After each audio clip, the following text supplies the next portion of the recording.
DMase, Vingan and Donick, 1025. The Game, Willy Donick, Derek Mason, Adam Vingan, and Connor Newt here with you. We hope you are having a wonderful Tuesday. How's everybody doing today? A little sad, maybe, after the results of last night's World Cup match? Not good. And that's how we're going to start today's show, with the U.S. soccer team's no-show in the round of 16, a 4-1 loss to Belgium that eliminated our nation from the World Cup. The fourth time in a row that the U.S. has been eliminated in the round of 16, and thus ends our country's fascination with soccer. But really, this was arguably, perhaps inarguably, the biggest game in U.S. men's soccer history, a legacy game, if you will. The ratings have been through the roof, and I'm just now reading on ESPN.com that the game against Belgium set another record as the most watched soccer telecast in U.S. history. Fox said 30 million people watched the game. It peaked at more than 36.8 million people between 9:15 and 9:30 p.m. Eastern. And all of those tens of millions of people watched a terrible game. The Americans were run off the field. Just an absolutely putrid performance. Willie, Derek, how'd you feel watching that effort last night? It was, and it started very early too. It reminded me of we've all seen a movie where, it's a family movie where the one team just comes out and they're like, yeah, we're gonna do this, yeah. And then as the game start going, you realize that you are completely overmatched and nothing you do works and nothing you will do works. That's how I felt last night. This was a team that seemed like it was almost like they were shell-shocked the minute they stepped on the field. You saw it early. It was like Belgium had all the energy and the U.S. team had no energy. It was like they didn't want to be out. It was almost, and I hate to say that because anytime you take the field, it's like, man, you so especially with the stakes that they're under. I didn't want to make it, but it felt like they didn't want to be out there. To a man, they didn't want to be out there. And you're not the only person who feels that way. Carly Lloyd had this to say on Fox following the U.S.'s loss to Belgium. No, look, it's a bit of a downer for us being out here now after this loss, but I felt like they lost the game before they even stepped out onto the pitch, and I'm not sure why, and I don't know the reasons, but just from the beginning, just chasing, tentative, scared, just not confident on the ball. And I think big-time players, you wanted some of those big-time players to step up in big moments.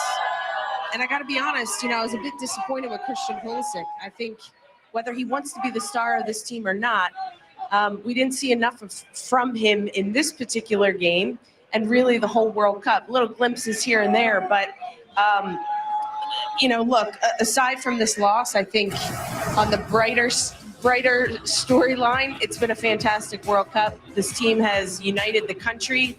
They have, gotten American fans to fall in love with them.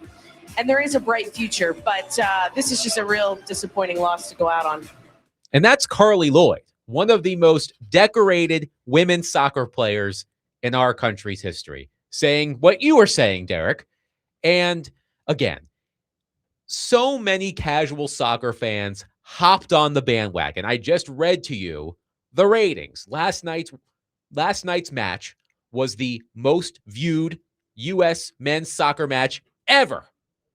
And if you turned it on for the first time, you were treated to that. And I'm not sure, Willie, people are going to want to come back and watch it after what they saw last night. I don't believe that. I think they're making progress. I do think I was most disappointed for the people who have been watching and have been committed and engaged in watching the soccer team over the last, 3 or 4 World Cups, because they're the ones that have been there from the start.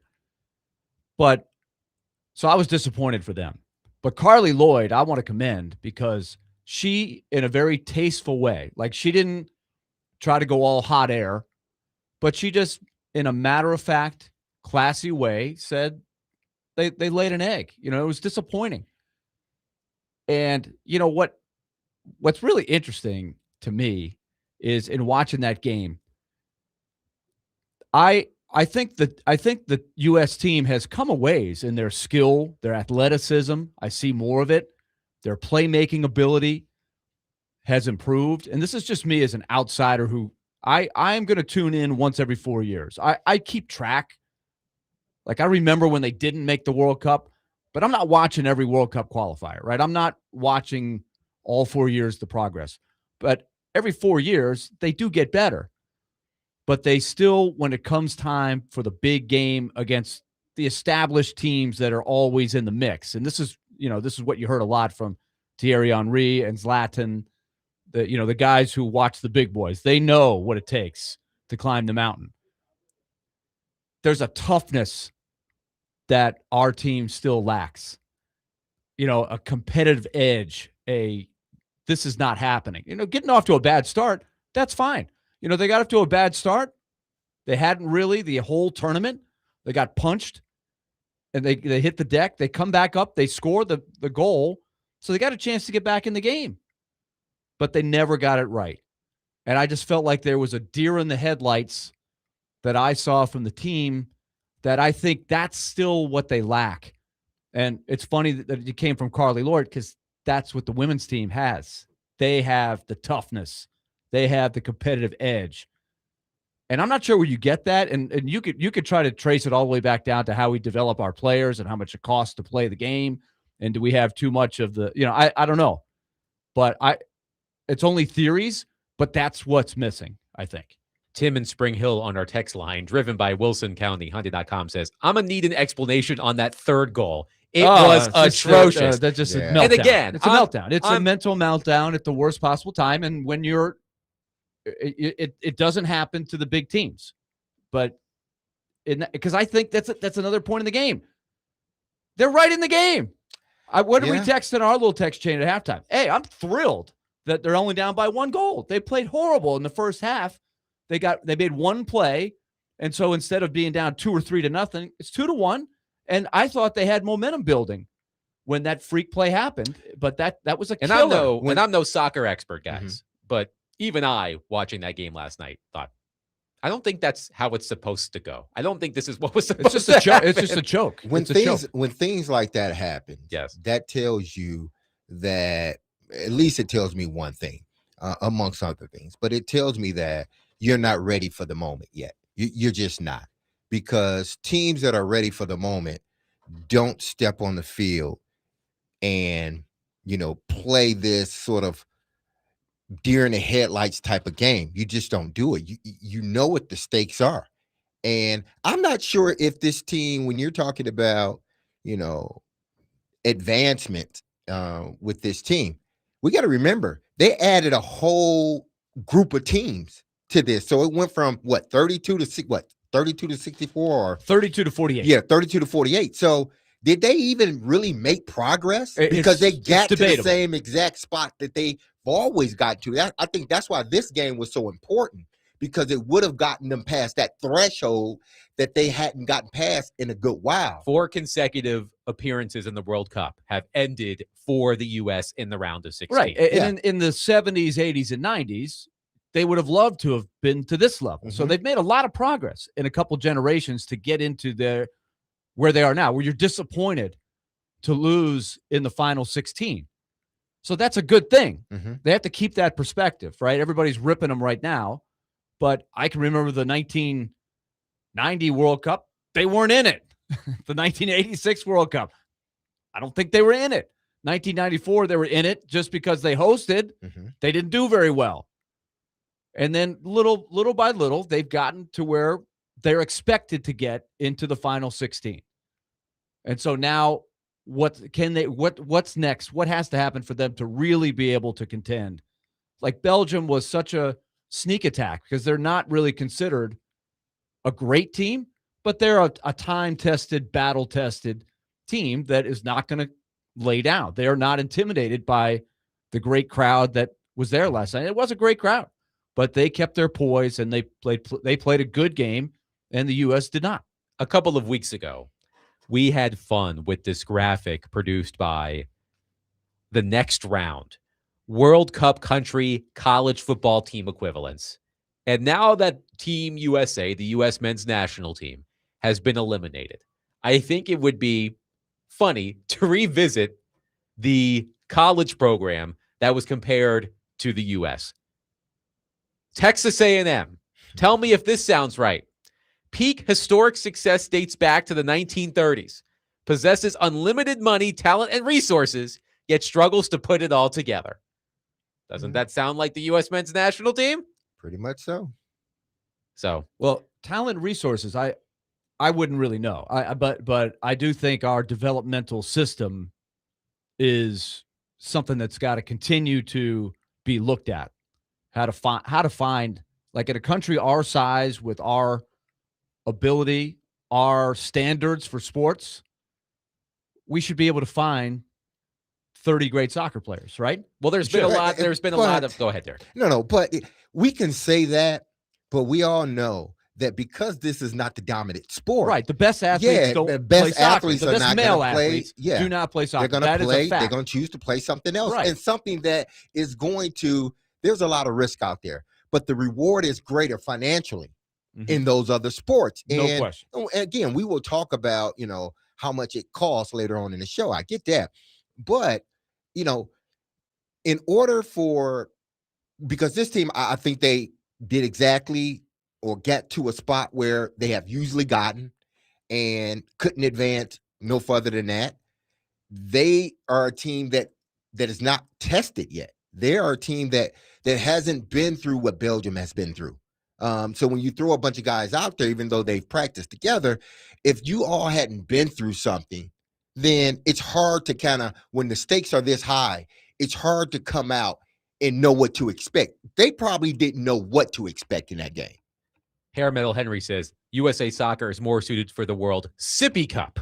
I see what you did there. One texter says, you're right, Adam, for the casual sports fan, I'm not watching soccer again. If it wasn't in the USA this year, would this many people have paid attention? Hold that thought, because we will get to something along those lines in the next segment. One texter says, I believe the U.S. team threw last night's game in response to President Trump's interference. They didn't want to win. They didn't want to win the game with Trump's interference and go further because it would have always been held over their heads. I don't think that's a conspiracy theory right there. Yes. But you can't make excuses, but the noise probably didn't. We're going to talk about this later. It didn't help. Yeah. We're going to talk about this later. The vibes. The vibes were off majorly. Oh, from the very first The play. vibes were off. You could tell, even if you aren't a devoted soccer fan. It didn't feel like they were in sync. None of them. From the minute, the game started to it ended. Now they had a spot in there where they scored the goal after Belgium had scored. But beyond that, I mean, the first half was horrible. The second half, they controlled the ball the most, but still didn't generate any kicks on goal.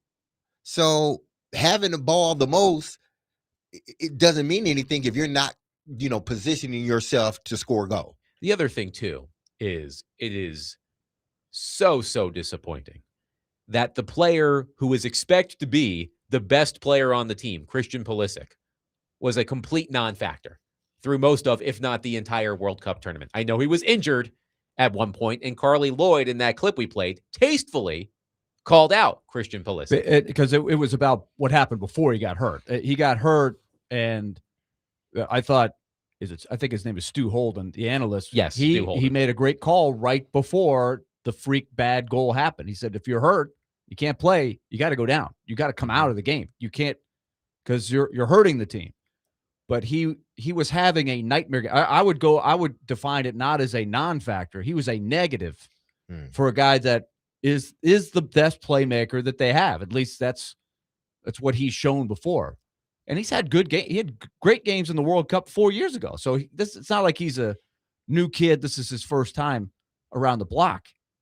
So that was a mystery to me. But he, that's what I was hoping to see, just as an athlete, right? As a fan, And as somebody who is just watching it from the pure competitor, I want to know where the competitors are, right? And Stu Holden was saying this during the game, a guy that used to play. Like, where's the edge? Where's the dang it? We got this crowd here. This is in the USA. This is not happening. We're going to turn this game around. And Pulisic, he just couldn't find it. It just, as it went, it just kept getting worse. The turnovers that he had, they have a different way of saying turnover, but he just wasn't making any plays. He's the guy who's like, all right, let's get it to our guy. This is the guy that's going to generate the offense for us. It goes through him. And boy, I mean, the plays just kept stopping. The plays just kept dying with him.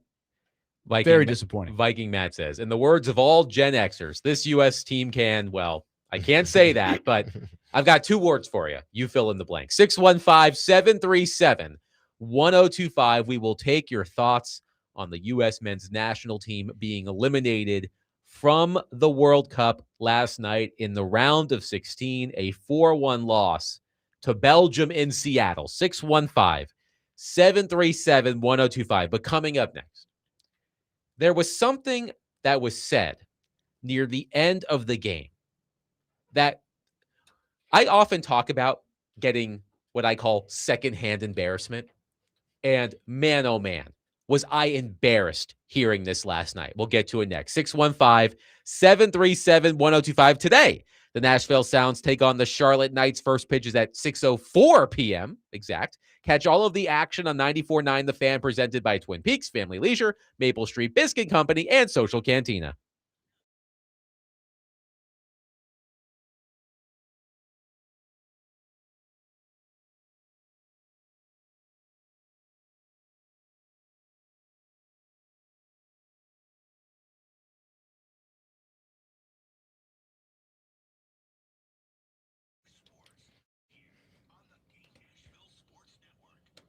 Hey, this is Derek Mason. You heard me tell you about Dr. Lodge and his staff over at Cool Springs MD for some time. If you set out to lose weight, chances are it's not your first time setting a goal to shed some extra pounds only to face disappointment. But at Cool Springs MD, Dr. Lodge and his team understands the frustration of this cycle, and that is why they offer a different approach to weight loss. Their comprehensive weight loss program is led by Dr. Jeffrey Lodge and addresses the root cause of weight gain with tailored nutrition, exercise, blood test supplements, and more. They will customize a program specific to you and you only. So connect with Dr. Lodge at CoolSpringsMD.com today to schedule your appointment for a personalized weight loss plan just for you. That's Cool Springs MD, where your weight loss journey becomes a success story.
DMase, Vingan and Donick, 1025. The Game. Willy Donick, Derek Mason, Adam Vingan here with you. Willy in charge of the rotation.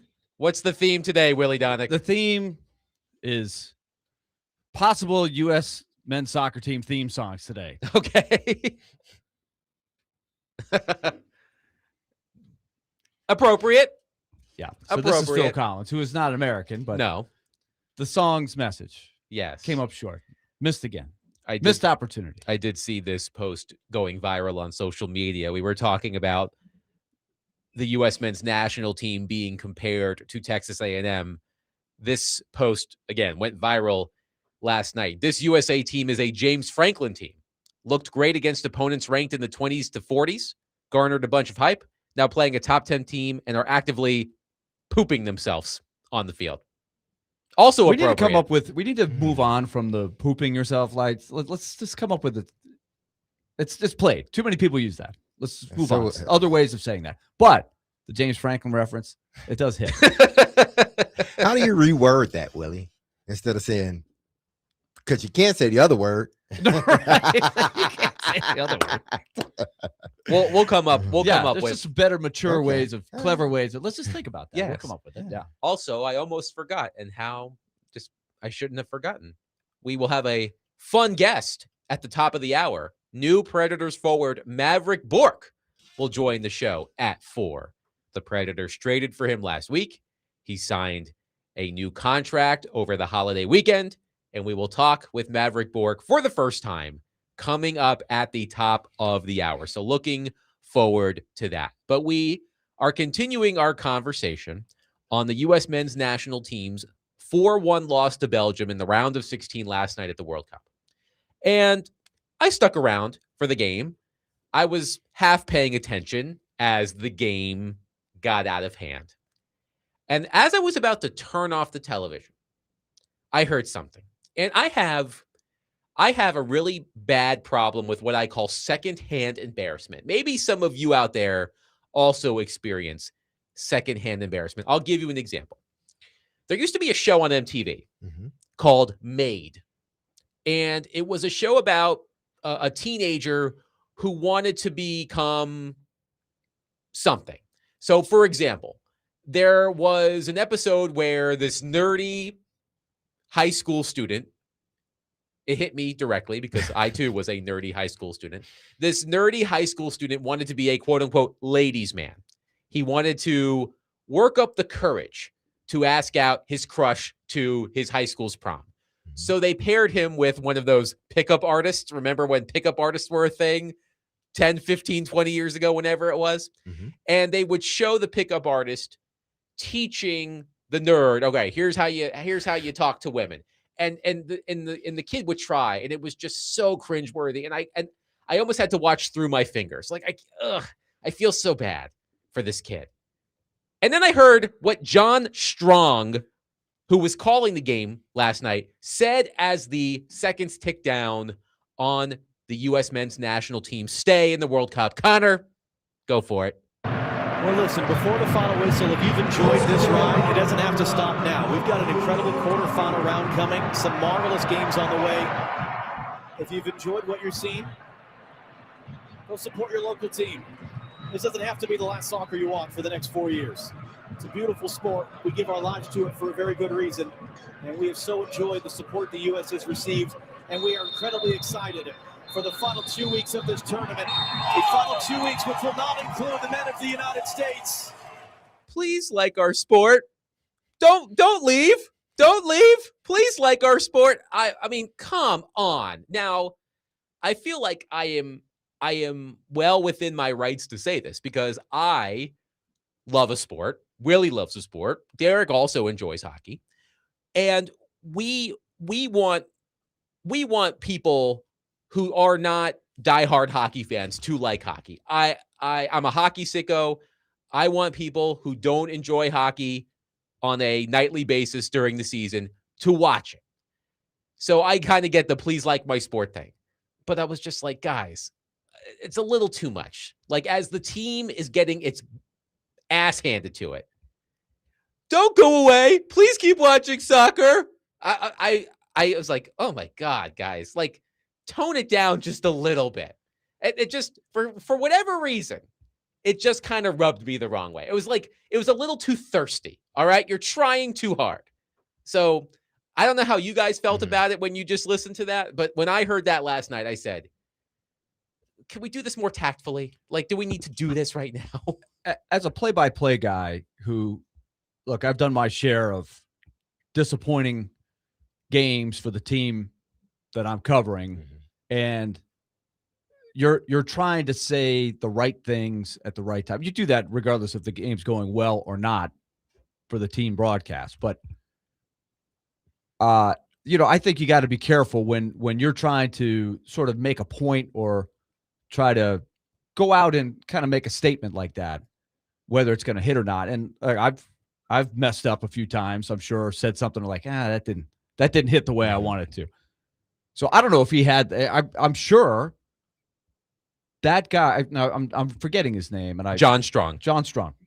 I thought he did a very good job. Like, we all know that the music of soccer play-by-play is usually not an American accent, right? So you're starting off behind the 8 ball because we're so used. We love the Telemundo calls. They're awesome. You may not understand the words they're saying, but the enthusiasm and the passion. I can listen to a Telemundo game just to hear I love that. And then there's something about a British announcer calling soccer that seems like it's right. And Fox had a few of those guys. I think Ian Dark is awesome. So John Strong gets the call. I thought he did a very good job when, like I said, it's just the accepted voice of soccer is usually not an American voice. But that said, I'm guessing he didn't plan on doing that. I think he probably fully thought that was going to be a game just like 90% of the other games in this tournament, especially the ones he's calling, that it's close all the way to the end, right? So it's not really time to wax poetic on anything. So I think it was just a spur of the moment thing that he probably did. And he thought he was saying the right thing. And it just kind of, I agree that it missed. It didn't bother me, but I was like, it wasn't as profound. You want to say something profound, ideally, that's going to be kind of your farewell to the US of A. He's probably, the wheels are turning in his head for 10 or 15 minutes that they're not going to win this game, right? The competitive game, when they had another turnover in their own end, it becomes 4-1, it's over at that point. So that's when his probably brain starts saying, how do I sort of say goodbye to the chapter in this World Cup that includes the USA? I think a lot of it has to do, I'm sure they have been discussing this run and how it has gained popularity and how more people are watching. They're human. We discuss it, more and more trying people. To bring people exactly. in. Yeah. So they understand it and they see it, but they also understand the flip side of it is, why are a lot of people watching it at this particular? Because it's the U.S. team. And if the U.S. team bows out, then we still want those people that will watch. We want them to still participate in watching the game, regardless if your team is out or not. And I'm sure they understand that a large group will just stop watching, period, now that the U.S. is no longer in it. And I mean, listen, it did sound like a plea to, hey, please love my sport, come, don't leave. He's like that person at the party. Everybody wants to go. No, don't leave yet. We got some other stuff going on. The clowns are coming. Exactly. We're gonna have balloons. We got a bunch of stuff coming on. And everybody's like, man, we've been here for like an extra hour. We want to go. But I understand where he's coming from. But it did sound a little bit of, please, I'm begging you, don't go anywhere. I've come up with the big word for how I would describe what John Strong said there. Maudlin. Maudlin. Maudlin. Weakly and effusively sentimental. There we go. That sounds like something out of the Lord of the Rings or something. He should have been a little bit more passionate, and maybe it came across a lot better. I think your description there is apt, Derek. It was like somebody like you're on a date that's going wrong. You're like, please stay. Like, we'll do this, we'll do that. Well, whatever you want. Like, please stay. Like that. Like that's kind of what it felt like. And look, this is a conversation that's had every 4 years. Is this the year that soccer breaks through in the United States of America? And maybe I'm cynical. I mean, I am cynical generally. Yes, you are. Yes. I don't think soccer is ever going to truly break through into the mainstream in our country. And I think for a couple of reasons. One, so for example, I'll use the hockey example. Let's say you do not watch the NHL regularly, but you got swept up in Team USA's run to Olympic gold. Guess what? The best hockey league in the world is here, the NHL. MLS is what? 5th, 6th, 7th in terms of the overall quality? Well, let me pull it up what I sent y'all earlier. Right. You pulled up a list of where all the players play for their respective teams when they're not playing for their country. Right. So this is MLS is 7th. This is from Football Reference, not Football Reference. Football Reference. The players. How did you say it yesterday, Derek? Football. Yeah. Football. A little more Italian from you, Derek. Players by league in the World Cup. The English Premier League, 167 players. And I apologize in advance if I butcher some of the names of these leagues. The German Bundesliga, 103 players in the World Cup. The Spanish La Liga, 82. I think it's French League One, 82. Yeah.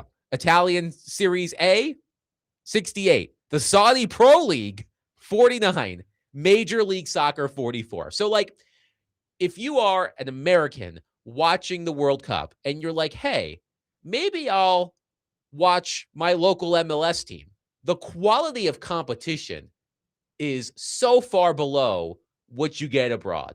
That's not an issue with the NHL or the NBA or Major League Baseball. Let's say you watch the World Baseball Classic and you get swept up in that. You've got Major League Baseball right here. So to me, I think there are multiple factors.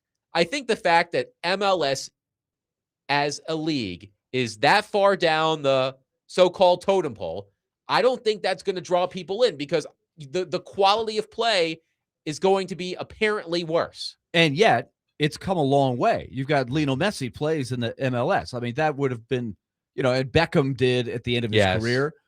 Pelé did way back. Wayne Rooney. Right. It feels like a lot of they come over here before they retire. Right. It's sort of the last chapter, but that helps.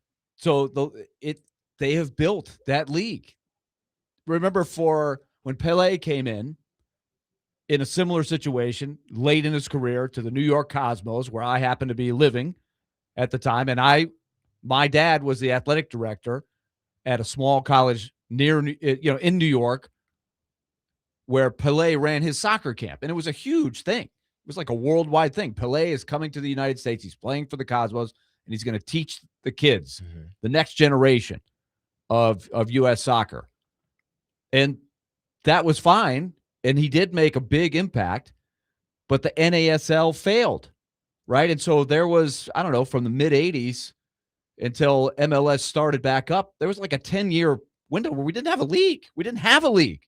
Now MLS, to their credit, it's not near where it's never going to be the Premier League, but it's carved out a nice niche. It's growing. So they've made a lot of progress. I would say, is it ever going to be football? No, it's never going to be like that because of the central point we've made.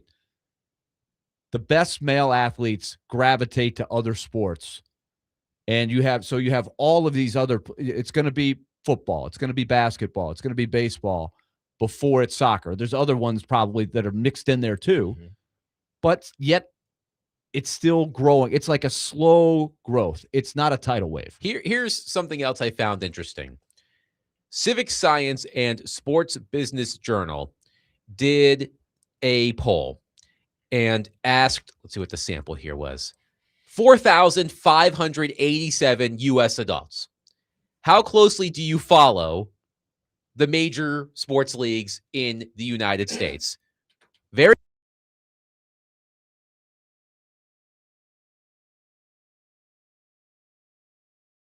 in 2026. So I'm just going to mention the not at all, the percentage of people who say they do not follow each league at all.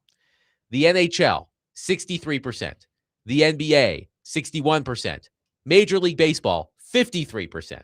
The NFL, 41%. No surprise there. A lot of people care about the NFL. MLS, 69% in 2026, which is actually better than it was in 2021 when it was 78% of respondents who said. So see, there's the progress. That's pretty good progress. But despite that progress, still far behind the other major sports leagues in our country. You're getting progress, but not in a way that you need to have it. You talked about the MLS and these guys coming over. Well, it's making the league better, but the talent isn't better. You know, when you look at the MLS, you're thinking, okay, where is the talent coming from? And how have they made a jump? Well, you got these other guys from other countries that they're spending their last years here making a bunch of money, and they are making a league better. But when you're talking about per man, and are they getting better from a technical standpoint? I'm not sure that bring them coming over here helping the league helps them in general. So we're always going to fall behind. This is not the dominant sport. Soccer will never surpass unless football, basketball, and baseball disappear. Right. Soccer will never surpass. And I don't even think it'll surpass hockey. Because, again, we play it when we're little, but then once we get to that age, it's like, okay, pick a sport. And a lot of kids and their families tend to gravitate toward other sports rather than soccer.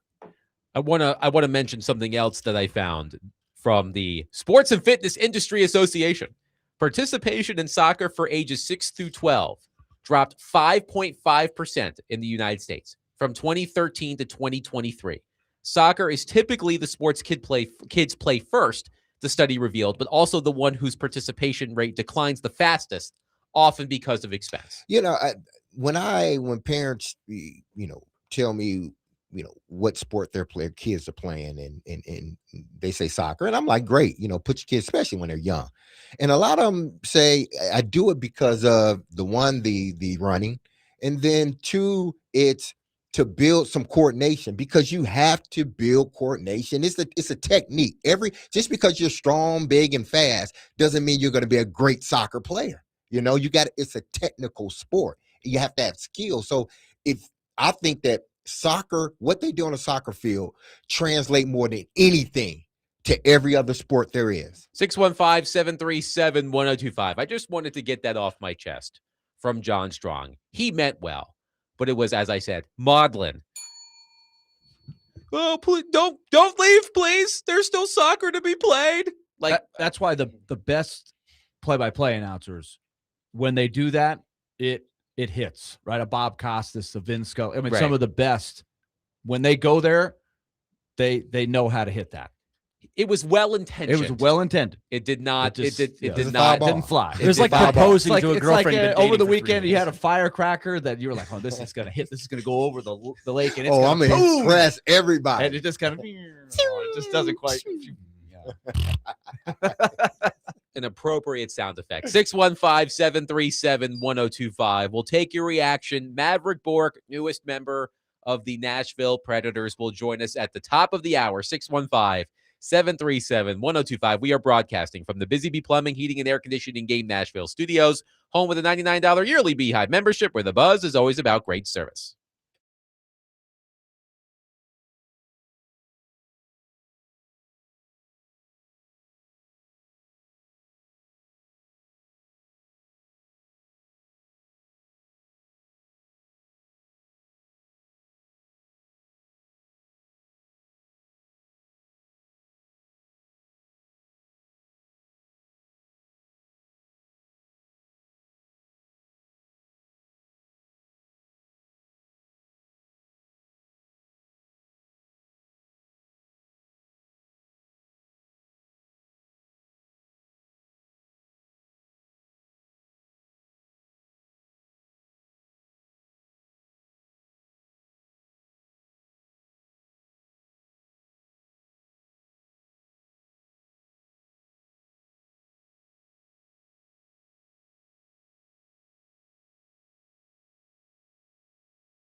DMase, Vingan, and Donick, 102.5 The Game. Now, last night, it was a great moment, potentially. Eddie Vedder, Seattle guy, Pearl Jam guy, they played I'm Still Alive. They're down 3-1, hoping for the miracle. He's get the crowd going. Mm-hmm. Unfortunately, we had to fade to black. Yes. Different Pearl Jam song Yeah. than we wanted to play today. But shout out to Eddie. Yes. He got him going. Joey in Bellevue says, living in Germany and being in Italy and France every year for vacation during that time, the way they see soccer, Danny Rojas from Ted Lasso says it perfectly. Football is life. It's soccer. That's really it. Here, the children have so many options. How many parents say, my son will be a football player, it will teach him toughness, or my kid is playing basketball? They have all these different leagues. When I lived in Germany, the little village I lived in had only a soccer team. So we slept, ate, played soccer, repeat. Dustin in Hopkinsville says, I don't know, guys. This is a Nashville sports radio station that started in 2011. We got our first football team in 1999, hockey around the same time. This honky-tonk town didn't give a damn about hockey. And now we care just as much as anybody in the world. We didn't really care about soccer, and now we had Nashville FC, and it's taking off. I mean, soccer, when you have a professional team in your city or in the surroundings, you're typically, if you're a sport fan, you're typically going to gravitate to that team, especially if you haven't had a team somewhere else. So it's not surprising that MLS or Nashville SC has caught on to everybody because it's a professional team and you want to support your professional team here locally. The best players in the world in the sport of hockey play in our continent. Mm-hmm. That's a big help. You get to see them when you go to Bridgestone Arena. And the biggest soccer fans who know, like let's take our buddy Frazier, Nick Frazier, who texted us at the end of the show yesterday that Balogun's going to start, and then the other part of the text, he gave him 3 guys of the Belgium team that weren't going to start, but were good players, and that was a big story for the people who follow the other leagues. And Thierry Henry and Zlatan, they were like, oh yeah, be careful. You better be leading this game because they're saving these guys. They're older, but they're going to make an impact at the end of the game. I couldn't comprehend that because, and if you're a Nashville SC that's just following Nashville SC, you get into that game. And it's done very, very well, but it is a little different when the best players in the world aren't playing in your backyard, aren't coming through it, with the exception of Messi. And you saw what a big deal that was. Yes. The couple times he's come through here. But don't you see it sort of like, say if the Tennessee Titans were not here, but you love football and you have the Cats that they're playing. Typically, a lot of people, you gravitate to the Cats because it's a football team, it's local, and you want to support your team. Now, if it was a NFL team here, then it'd be different. But that's just like MLS. Or Nashville SC, you're going to gravitate toward Nashville SC because you're not talking about other leagues out there that are a part of it. Caleb on our text line says, MLS will never get the talent needed to be on that level. The history and fandom overseas is so much far beyond what it is here. All the players will always go overseas. Gunner says, soccer will never be as big here simply because of how big everything else is here. If the NFL or NBA or whatever we're in those places that the big soccer leagues are in, they'd be top there. MLS will never even top college football and basketball here. And this is not, by the way. No, it's not about that. We're not dunking on Nashville SC supporters. No. But every 4 years, we have this conversation. Is this the year that soccer breaks through into the mainstream in the United States? And unfortunately, I believe, for all of you major soccer fans out here in this country, it will always be a niche sport. You know what was great, though, about the last text, though? It's a great perspective on why Ted Lasso was such a great show. It works because of the premise of the American guy over there that didn't know a whole lot, but he knows sports, he knows people, right? And he's thrown into this world of where soccer is life, right? That's why it's such a great show. It's a great idea, and they carried out the show so well. Are they doing more? Is there going to be a new Ted Lasso? Have you ever watched it? Not to wait, hold on. Not to like rain on the parade more about soccer. I watched it at first and I lost interest over time. Goodness, what is wrong with you, Adam? We got to get it was a feel good show. It was a feel good show during COVID. I mean, don't get me wrong. It's an incredibly popular show. I enjoyed what I saw of it, but then it became a little bit too maudlin, There you go. weakly, and effusively sentimental. I mean, I wish, more That's the parents. word of the day, by the I way. get that. That's a fair take. I bought in. I wish more parents would, gravitate towards soccer. I really do.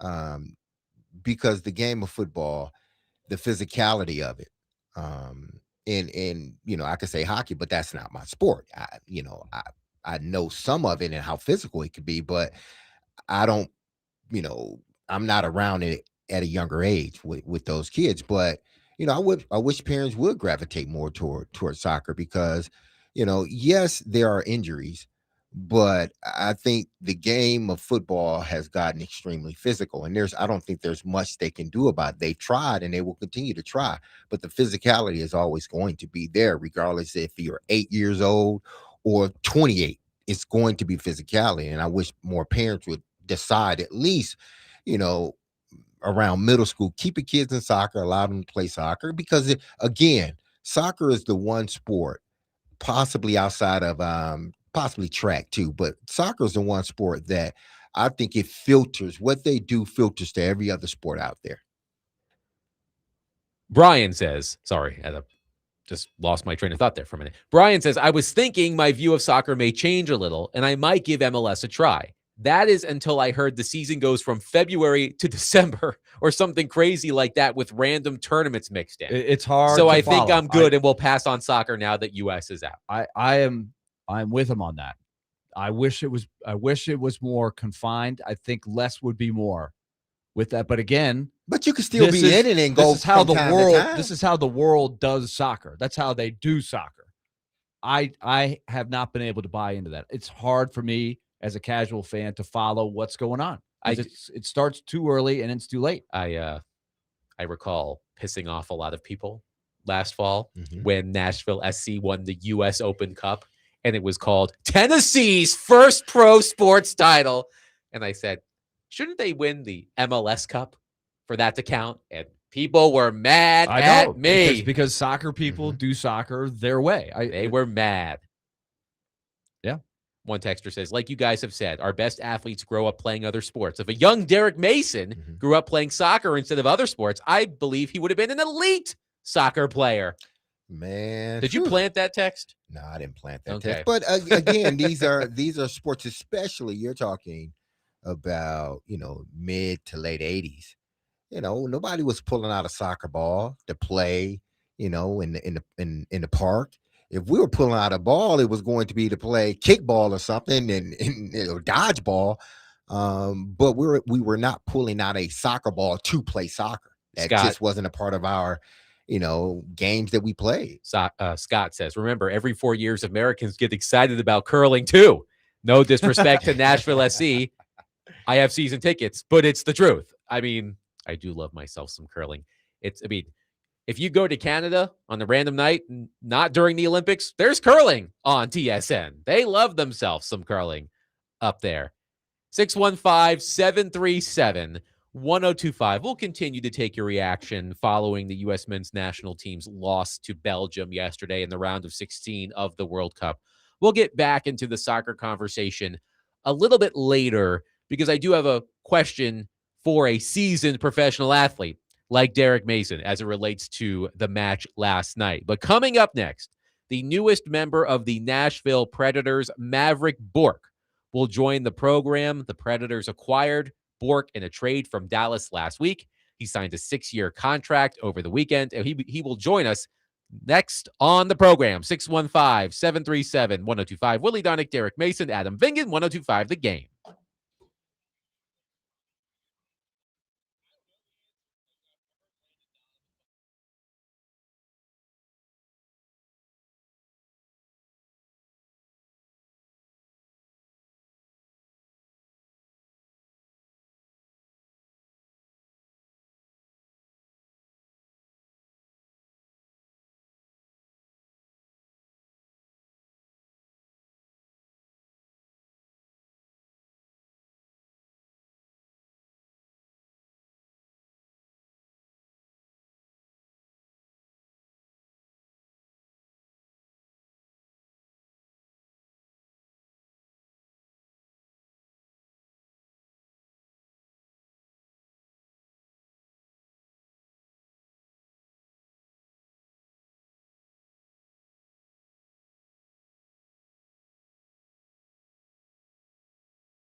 DMase, Vingan, and Donick, 102.5 The Game. Willy Donick, Derek Mason, Adam Vingan, and Connor Newt here with you.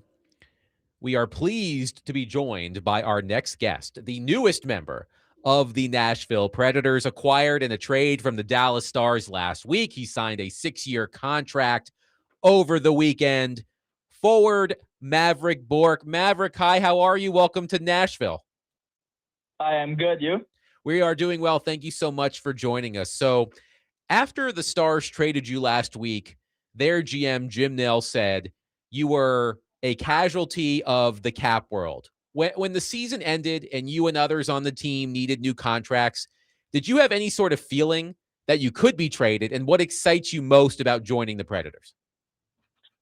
No, to be honest, when the season ended, I never really expected to be traded, but the more the off season was going on, the more I was maybe thinking, hey, I might be on the move here. And obviously, when I heard Nashville was in the mix, I was excited. I remember I was in the gym when I got the text that Nashville was in the mix, and I went to see one of my best friends. I'm like, hey, like I might go to Nashville, like we'll see. But then I got the call 15 minutes after, so I'm not really excited to go there. Hockey-wise, I think it's a great opportunity for me, and I guess the rest come with it. I read a story about you from a couple of years ago from a friend of mine, Sean Shapiro, that detailed the start of your career in the AHL and how you really invested in yourself after a disappointing rookie year. You followed that up by winning the AHL's MVP award. For those who have not had a chance to read this story, what specifically did you do to reach that MVP level, and how have you carried it over to your NHL career? Yeah, obviously I was working a lot of extra time after practice and stuff like that. You know, coming from junior, I was working hard, but like I was already one of the best in junior. So you're like, hey, like this is it. Like just gonna make the jump to the NHL next year, and everything will be good. But no, that's not what happened. So I hired someone that worked with me after the game, showed me little details about the game, and I tried to get my confidence higher and change my off-season workout too, what I was doing. And I guess it works for me. And but still, every year I'm trying to change a little bit of something here and there, and because I just want to keep improving year after year. And hopefully when I'm 29 and 30, that's where I can be at my best. You played a lot of wing in Dallas, but you are a natural center. Chris McFarland said he believes you can make an impact down the middle for the Predators. How could playing more center in Nashville benefit your game? Yeah, I think my biggest strength is my hockey IQ, and I feel like down the middle, that's where I can use it the most. And like you said, I played most of my entire life down the middle. I still know I gotta what I need to improve to be a good center down the middle. But we'll see what happens. But when they reached out to me and told me that they might be looking to put me as a center, I was excited. We'll talk with Mavrik Bourque, newly acquired center for the Nashville Predators. Now, this is a division rival, the Predators. How does it feel coming to your division rival? I don't know. I only been in the league for 2 years, so I don't know. We never really faced them in the playoff either. So I don't know. It doesn't really feel it is a rival, but so like in Dallas, we had the bigger rivalry with different team than Nashville. We're talking Mavrik Bourque, newly acquired by the Nashville Predators. And Mavrik, you, I think you shared the story. It was kind of the spur of the moment. You did, I believe, a post game after one of the games you guys won in the playoffs with the TNT crew, which was really good. I thought you did a great job in that. But I think they were asking you about your name. Is Mavrik like a family name in your town? Like it's like a cool name to have walking around. I don't know too many guys named Mavrik. Yeah, it's funny because my parents can barely speak English, and they keep telling me it's not really a Top Gun, so I don't know where it comes from, but yeah, I think it's a cool name. I like my name. Yeah, I think you should just go with it, right? Have you seen the original Top Gun? I know recently they had the reboot. Have you seen either one of them? For years and years, I keep telling people that I'm gonna watch a movie, but I never took the time to do it. So at some point, I will. Okay, put it on your summer list. I think that would be a good thing. They always say when I read scouting reports of you that you have really good hockey IQ. Where do you think that comes from? Was there a coach early in your development, maybe when you were 5 or 6 years old, that really clued you in on some of the subtleties? Who do you credit for that? I think, the credit kind of go back to my parents, but maybe not for the good reason. But when I was really young, like we didn't really have TV. We had the original channel back home. So I could only watch the hockey game on Saturday night. So I realized I was only listening to game on the radio. So I feel like at some point I just like my imagination about the game and radio. I think that's where it comes from, where like you just hear the game, but you don't really know, you can't see what's happening. So and I was only allowed to watch a game on Saturday, like growing up, because like I said, we didn't have like the big channel. So I do think that's where it comes from. And growing up, I was watching a lot of games, and basically when I got older, I was always watching games and trying to learn the game. So I still do today. So I think that's where it comes from. That's really cool. Was there a particular announcer that you really focused in on and were listening to sort of allow that to process in your mind what that might look like? Yeah, it was Trevor Matich from I don't know if it's his name. I think it's Pierre Maguire, yeah. But I'm not sure. But every time I go to Montreal and I heard his voice, like I just go back to when I was young. So it was always a Montreal Canadian game. Yeah, that's Fantastic. where it started. So once you got traded here, like there's all this, we just saw what's happening now around the league. You had that big offer sheet that was signed by Leo Carlsson. But once you got traded, you were similar, a restricted free agent. So there was a lot of possibilities of where it could go. Once you got traded to Nashville, how did that negotiation process work? Was it fairly smooth based on this stage of your career and your value? Yeah, I mean, I just let my agent handle it, and the GM, so they basically just did their part. And both sides, we already agree after the trade that we want to do long term on both sides. And obviously, on contract, there's always details that one side prefer and the other side prefer. So I think that's why it took a little bit more time than right after the trade and just sign. So they just wanted to do it right. And yeah, but no, I think both sides were already agreeing on that we want to go long term. I'm always curious when you're at your age and you're going to play with a guy like Steven Stamkos, for example, who's on his way to the Hall of Fame. I'm sure when you were growing up, you were watching him play some. Have you had any contact with him yet? What was it like knowing that you're going to play with a guy like that? I'm sure there's some guys on the Stars that you had a similar kind of feeling when you're like, I'm playing with this guy. Yeah, definitely. Remember my first time playing in AHL, we had like Jamie Benn, Tyler Seguin, Joe Pavelski, Matt Duchene, and now we had Johnston, Robertson, Rantanen, so a lot of superstar. But obviously going to Nashville, Steven Stamkos is the first guy that came to my mind. Ryan O'Reilly, Roman Josi, and sometime in the past few summers I've been skating with Marcia Soul here. So those are the guys that I've always been looking up to.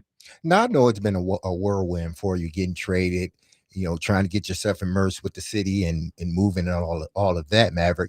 But have you sat down, and I'm sure you will if you haven't, sat down and thought about what it will be like when you do go back to Dallas during the season? No, not at all. Not really. I haven't really had time to really sell everything because at the end, my life still doesn't really change for right now. Like I still like go back home, see my family on the weekend and work out here and skate and still do the same thing as if I didn't get traded. So I feel like I haven't really realized what really happened in the past few days. Mavrik Bourque is our guest on DMase, Vingan, and Donick. Mavrik, I'm sure you enter every offseason with certain goals for the following season. What are some of those goals that you would like to accomplish in your first season with the Predators?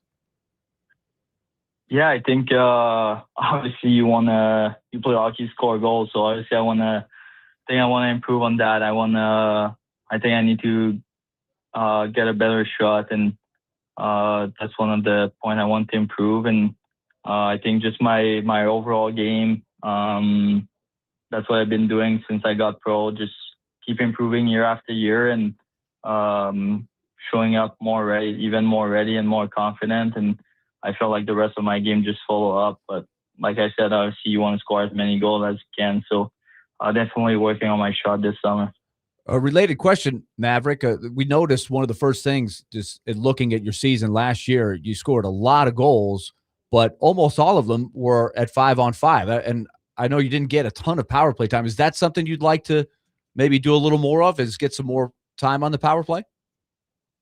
Yeah, definitely. I think I've always been a good player on the power play, but like at the end of the day, last year we had the best power play in the league, and we had all those superstars. So I was not really looking to get more ice time, So there, because we had so many guys, so many good players there on the first unit. But yeah, definitely.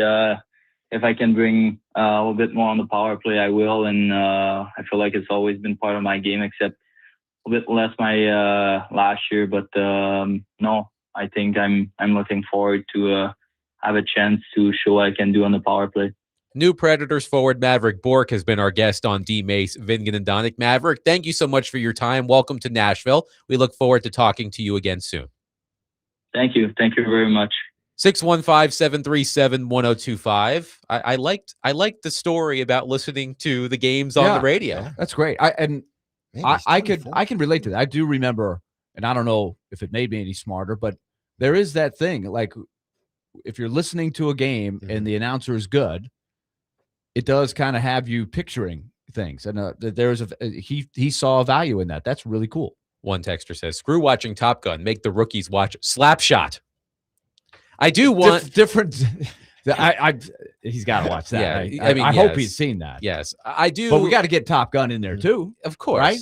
Of course. I do have to quickly address something in our YouTube chat from one person who says, "If Adam wants people in Nashville to pay attention to the Predators, don't run off our best coaches like Peter Laviolette." Oh, I'm sorry.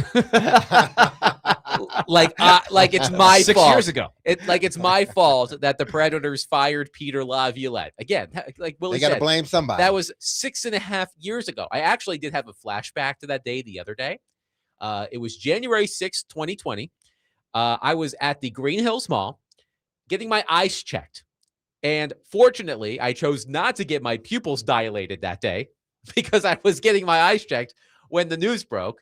Fortunately, my now wife was there. We were just married, actually, we were like literally newlyweds. And fortunately, she drove home so I could work on the phone. But yes, I had a flashback to that the other day when I was at the Green Hills Mall. Yeah, it's clearly my fault. And that was the most important thing that happened on January 6th, 2020. Yes. Oh, okay. We're not going to get into That was 2021. That you're talking about. That was 2021. yeah. Yes. I see what that January. Yes. I see what you were trying to do there, but yeah, we were 1 year off there.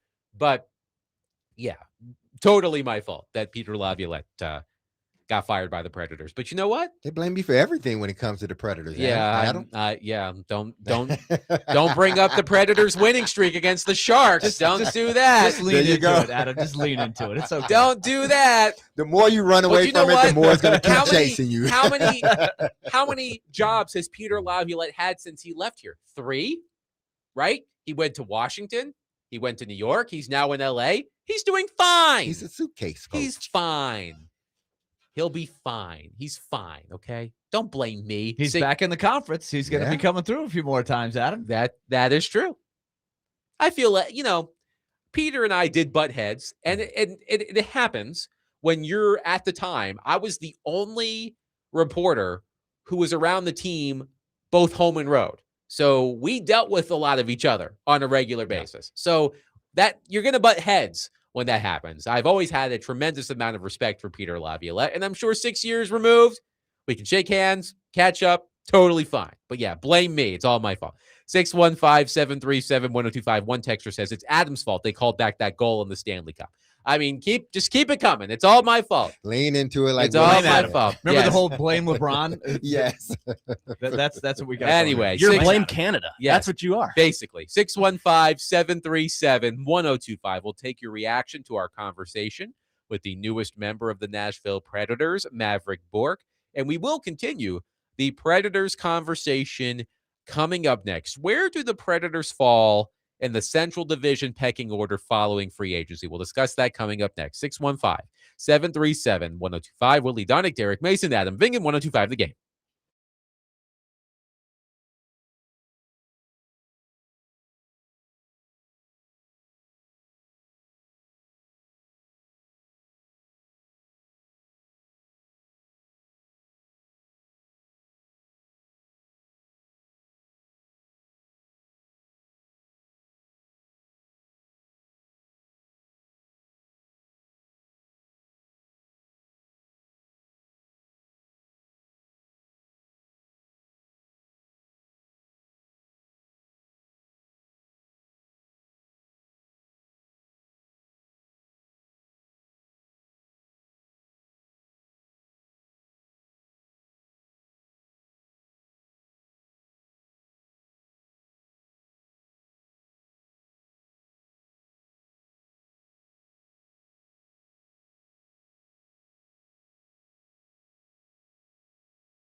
the other thing I think there were a lot of rumors about their veterans last year, O'Reilly, Stamkos, and I think they've gotten some calls on them, and I think they've probably even gotten some calls on Yossi. I think some teams have checked in. But the thing I've heard about these guys is we don't want trade rumors around these guys all year. We're going to treat them with respect. And I think they've had a real point about that, is they just don't want the noise. And McFarland is the master of saying almost nothing. So, look, I expect all those guys to start. So I don't know if I expect any big bombshells out of there, but what I do expect is they're going to sit there and say, how can we add skill? How can we add skill at center? How can we add skill on the blue line to help out Yossi? And we'll just keep on doing that until we think we're in position to take some big swings. That was our friend Elliot Freeman on the final episode of the season, 32 Thoughts, the podcast. He was being played off at the end of that clip. Then we came in with the music, which is why there was such a jarring cut there. Thank you to Mavrik Bourque, newest member of the Nashville Predators, for joining us in the previous segment. Acquired in the trade from the Stars last week. He signed a 6-year contract with a $5.5 million cap hit. How do you guys think last he's year. going to fit in this lineup? I'm going to put him as the Predator second line center. That's where I'm starting him personally. As you just heard, I think the plan is for him to play center. He can play wing. He did most of his time in Dallas, but he is a natural center. Right now, I would have him. We went through this exercise last week. Right now, I would have Mavrik Bourque centering the second line with Steven Stamkos and Matthew Wood. So you would move Wood off center, despite the success in a relatively small sample size. Although Matt Wood grew up a center as well. I think you often hear how playing center is more strenuous than playing wing. And I think Matthew Wood, early in his development, would benefit from maybe having a little bit taken off of his plate. You could also move Wood down to third line center if you wanted. But I would put Bourque at second line center. That would be my choice right now. You know Drury is going to be the third line or fourth line center. Yes. So it's great to have options. It should work itself out. But that is a great question, because Matt Wood, I think a lot of people, at least again, we're talking about a size of 15 games or so, but he looked more comfortable at center than he did at the wing. He was more effective as a center in a lot of ways. Now, defensively, that's what you're going to have to take a look at. And like you said, Adam, you could put them on the same line where both may be taking some of the center responsibilities. So it's a good problem to have, but that is definitely going to be one of the biggest questions of the training camp. Is the question that Derek asked, is where do you put this guy? I think he's definitely going to be in the top 6 somewhere. How much better have that position gotten, that center position gotten? You mean the Predators Yes, as a team? Exactly. As a team, yes. Definitely better. You've got Ryan O'Reilly. Within the conference. Oof, that would require me to do some research. Mm-hmm. I mean, just like off the top of your head. I do think this leads into the conversation that we are planning to have in this segment. Mm-hmm. Now that free agency is over, I mean, there are still free agents out there, but the early rush of free agency is over, and we've got a good idea of what the Predators are going to be when they reconvene for training camp. As you just heard Elliot Freeman say in that clip from his podcast, he's not expecting any bombshells out of Nashville before the start of the season. So my question is, where do the Predators fall in the Central Division pecking order following free agency? This is what my gut tells me. Here's what my gut tells me, and Willie, you can tell me if I'm absolutely nuts. If we're just looking at the Central Division right now, even with the improvements the Predators have made, I mean, I do think on paper they are a better team.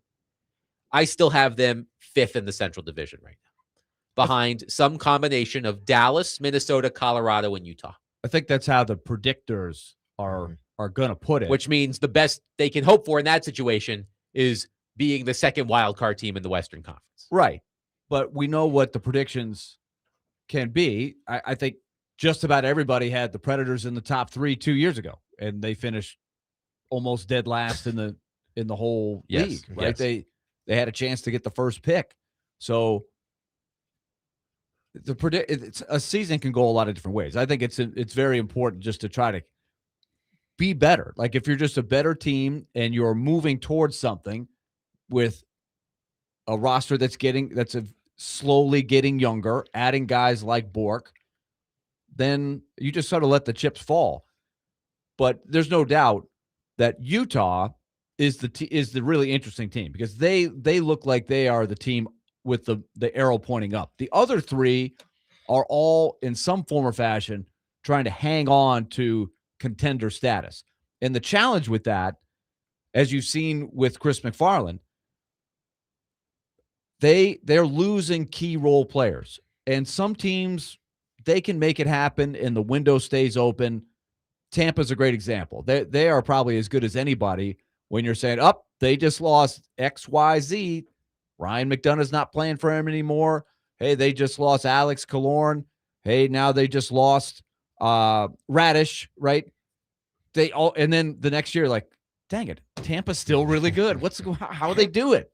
But Dallas and Colorado and Minnesota, to a point, are still trying to work through that. Chicago in the previous decade, right? They won 3 Stanley Cups, but in a salary cap league where it's a hard salary cap, you have to make tough decisions. You have too many good players. Mm-hmm. They get raises. You can't keep them all. And it erodes your system. And meanwhile, you've been trading your first round pick to get the guy that's going to help you that year. So Chris McFarland has taken a really good player off of Dallas. He's taken a couple of key role players off of Colorado. What does that do? But I think prediction-wise, it's definitely going to still slot as Nashville no better than 5th. And in that same conversation about the Predators that he had on his podcast, Elliot Friedman said that the Predators have no, I think the word he used was delusions. They have no delusions of who they are as a team right now. Like, if you've listened to Chris McFarland since he's been here, I feel like he's setting up this season like, hey, it could be kind of a tough year. Like, I don't think this team is going to bottom out or anything like that. But I think Chris McFarland is being realistic about where this team is right now. The Predators have been sort of stuck between relying on an aging yet productive core and building for the future. And they're still going through that process, although the management has now changed. But to me, I see a team that can be competitive on a nightly basis, but to answer Derek's original question, I still see a team that has some major deficiencies. Elliot mentioned on the podcast, one thing the Predators are hoping to add is another skilled defenseman to go along with Roman Josi, because at the moment, Roman Josi is the only defenseman on the team with that particular skill set. And it's not like they're going to find another Roman Josi, but they do need more skill on the back end. That is something they are missing for sure. Ryan Ufko has a good skill set, but I think there are still areas of his game that he's going to need to grow if he's going to be able to be out there to showcase the skill set. Like he's a unique guy in that if he gets the puck in the offensive zone, he's got great skill. He has great vision. He can shoot it. He can. You saw that highlight goal. Well, if you stayed up late, you saw that goal that he scored in Seattle, which was absolutely spectacular. But for him to be able to take advantage of that, he's got to get better in his own end. So that's an interesting one to watch. But if Chris McFarland can do something similar to the defense core as a whole, as he's done with the forward group, where you feel like, okay, collectively they've taken a step forward, I think that would be a great off season. At least you set the table without giving up any of the pieces that you still think are coming down the road. We didn't get to talk about the the development camp, because I think, they're pretty high on some of the guys who aren't going to help them this year. I think it's pretty certain. Why don't you give us, because you called the Future Stars game last week, tell us what you liked. Who stood out to you, by the way? I've been meaning to have that conversation, but you brought it up, so let's have it. Well, I think without going into too much detail, Igor Surin is the guy that I think, were he eligible to play in the NHL this year, I think he would be in the plan this year. He's that good. He is a horse. He is strong. He looks like a dude out there. He's been playing against men in the KHL. He looks so much bigger and stronger. And he was strong for his age when he was drafted. And so now we fast forward a couple years since he's been drafted. Like, he's ready, but he's going to play in the KHL this coming year. He's under contract to do it. But I thought it said a lot that he came all the way over just to come to Nashville for a week to play. Like, they had to sort of, I think, privately tell him, look, don't kill any of these 18, 19-year-old guys that are small. Like, you could hurt these guys. Like, these guys, this guy is strong, and he's got skill to go with it. They're very excited about him, but he is a year away. I think I would be surprised if he continues along the same path. I think you will carve out a space on the roster for him to jump in. Brady Martin, who's a couple years younger, looked good, but he's 19. They have said they don't want to rush him. The rule still hasn't officially been changed that he can play in Milwaukee, but they're really hoping that rule gets settled and he is allowed to play as a 19-year-old for the Admirals. That would help speed up his development. And then there's the college guys, right? Riker Lee. He has an unbelievable shot. But you could have said the same thing about Eeli Tolvanen when he was 18 or 19. Unbelievable shot. What about the rest of your game? And Eeli Tolvanen right now is still looking for a job. He's unsigned, right? Nobody's, unless I overlooked it. I don't believe he's been signed. The Predators could get Eeli Tolvanen back. Can you imagine all the people were like, whew, man, we got Eeli Tolvanen. There was so much. They let Eeli Tolvanen go for nothing. And at the same time, that was true. Like, they lost he's a good NHL player, but he hasn't turned into a superstar. So there's all kinds of paths that these guys could go. But Riker Lee, they're very high on him. Cam Reed looks very good. He's going to go to Michigan. Sorry, DMase. Riker Lee's Michigan State. Yes. The other kid that they drafted in the first round, Blyle, is going to go to Michigan State, and he decided to go this year and not next year. That was a big thing. And boy, that kid can skate. So they like these guys. But they're not going to help them this year. So it's still a waiting game to when you're going to start little by little getting those guys into the mix. One texter says, I saw Elliott say the trade for Zach Werenski included Thomas Harley and Mavrik Bourque. So I guess we should be thanking him for vetoing that trade. I did not hear Elliott say that. I did see it get aggregated. So Zach Werenski, the Columbus defenseman, reportedly turned down a trade to the Dallas Stars, and Elliott said on the podcast, the same podcast, that the trade could have included both Thomas Harley, a young defenseman, and Mavrik Bourque. I listened to Elliott's podcast about that, and also Darren Drager's, who he's another guy that's like Elliott, really up on top of things. There's a lot of mixed bag on how close that trade actually got. And some people think it was just a little bit lost in translation of how close it really did. Like, Werenski said, hey, if you were to, this is how Elliott put it on the podcast. Hey, if you're leaning towards not staying here, who would you go to? And Dallas was on the list, but it's still up for discussion and debate. Nobody really knows how close they came to actually making a deal. And now everybody had to walk it back. Like, apparently Werenski is definitely staying in Columbus. Dallas has had to do damage control on Thomas Harley. Then the whole Robertson thing was going on with Dallas. And that's when they, in the shuffle, brilliantly, in my opinion, Chris McFarland swooped in there and said, hey, Mavrik Bourque is exposed. You could offer sheet him. If you don't deal with us, we're going to send the offer sheet. I don't know if Mavrik Bourque would admit that, hey, he was on the list. He may have signed an offer sheet, maybe didn't get to that, but Mavrik Bourque is a Predator now. So they took advantage of Dallas and all the balls they were trying to juggle. 615-737-1025. Coming up next, Trevor Matich will join the program as he does every Tuesday. We'll get into the NFL and more with our friend Trevor. Coming up next, 615-737-1025. Willy Donick, Derek Mason, Adam Vingan, 1025 The Game.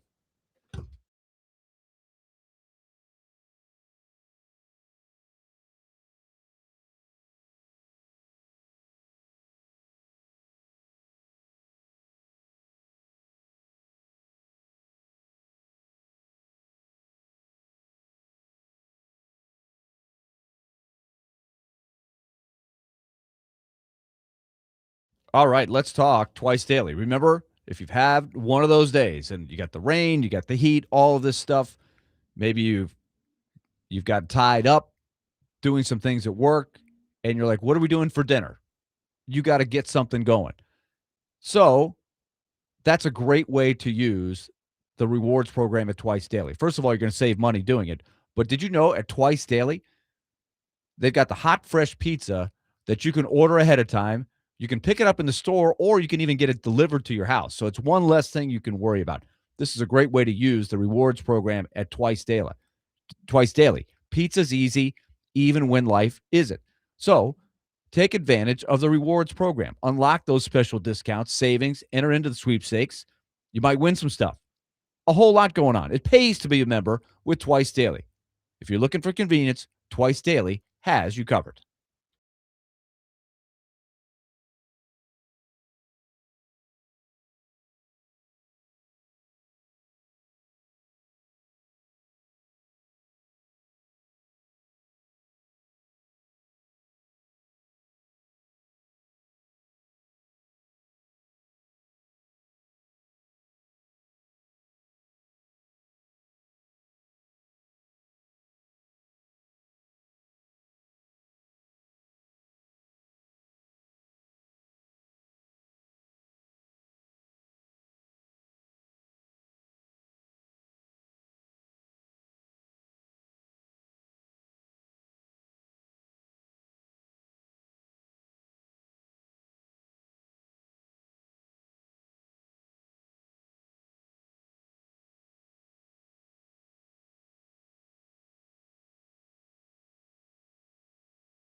This song takes me back. One hit wonder. Daniel Powder, Bad Day. And the U.S. men's national team, indeed, had a bad day yesterday on the field. We're trying to process the bad day, Yes. the themes of the U.S. men's Yeah. team coming up short. Yes. Disappointing. Let's go to our phone line, driven by Wilson County, Hyundai.com, and welcome in our friend Trevor Matich. Hello, Trevor. How are you? I'm good. I'm good, Adam. I remember that from American Idol. When they got voted off the island in American Idol, they played that song. I thought that was particularly cool. That song was released in 2005. Jeez, it does not feel that old. We're going to, of course, talk football with you, Trevor. But first, I do want to ask you a question about the World Cup. And in the wake of the U.S. men's national team's loss to Belgium yesterday, there's been a lot of conversation, a lot of columns written about how these World Cup losses will continue until the United States fixes its youth soccer system. If you were trying to solve that problem, how would you possibly begin to deal with it? I think they did it in part by having the World Cup here, for goodness sake. I mean, American soccer, American national soccer, over the last couple of decades has done a really good job of building youth soccer interest, of building up MLS, Major League Soccer's professional league. And I think that has not only developed very slowly, but inexorably interest in American soccer, but it also provides a place for soccer players to develop.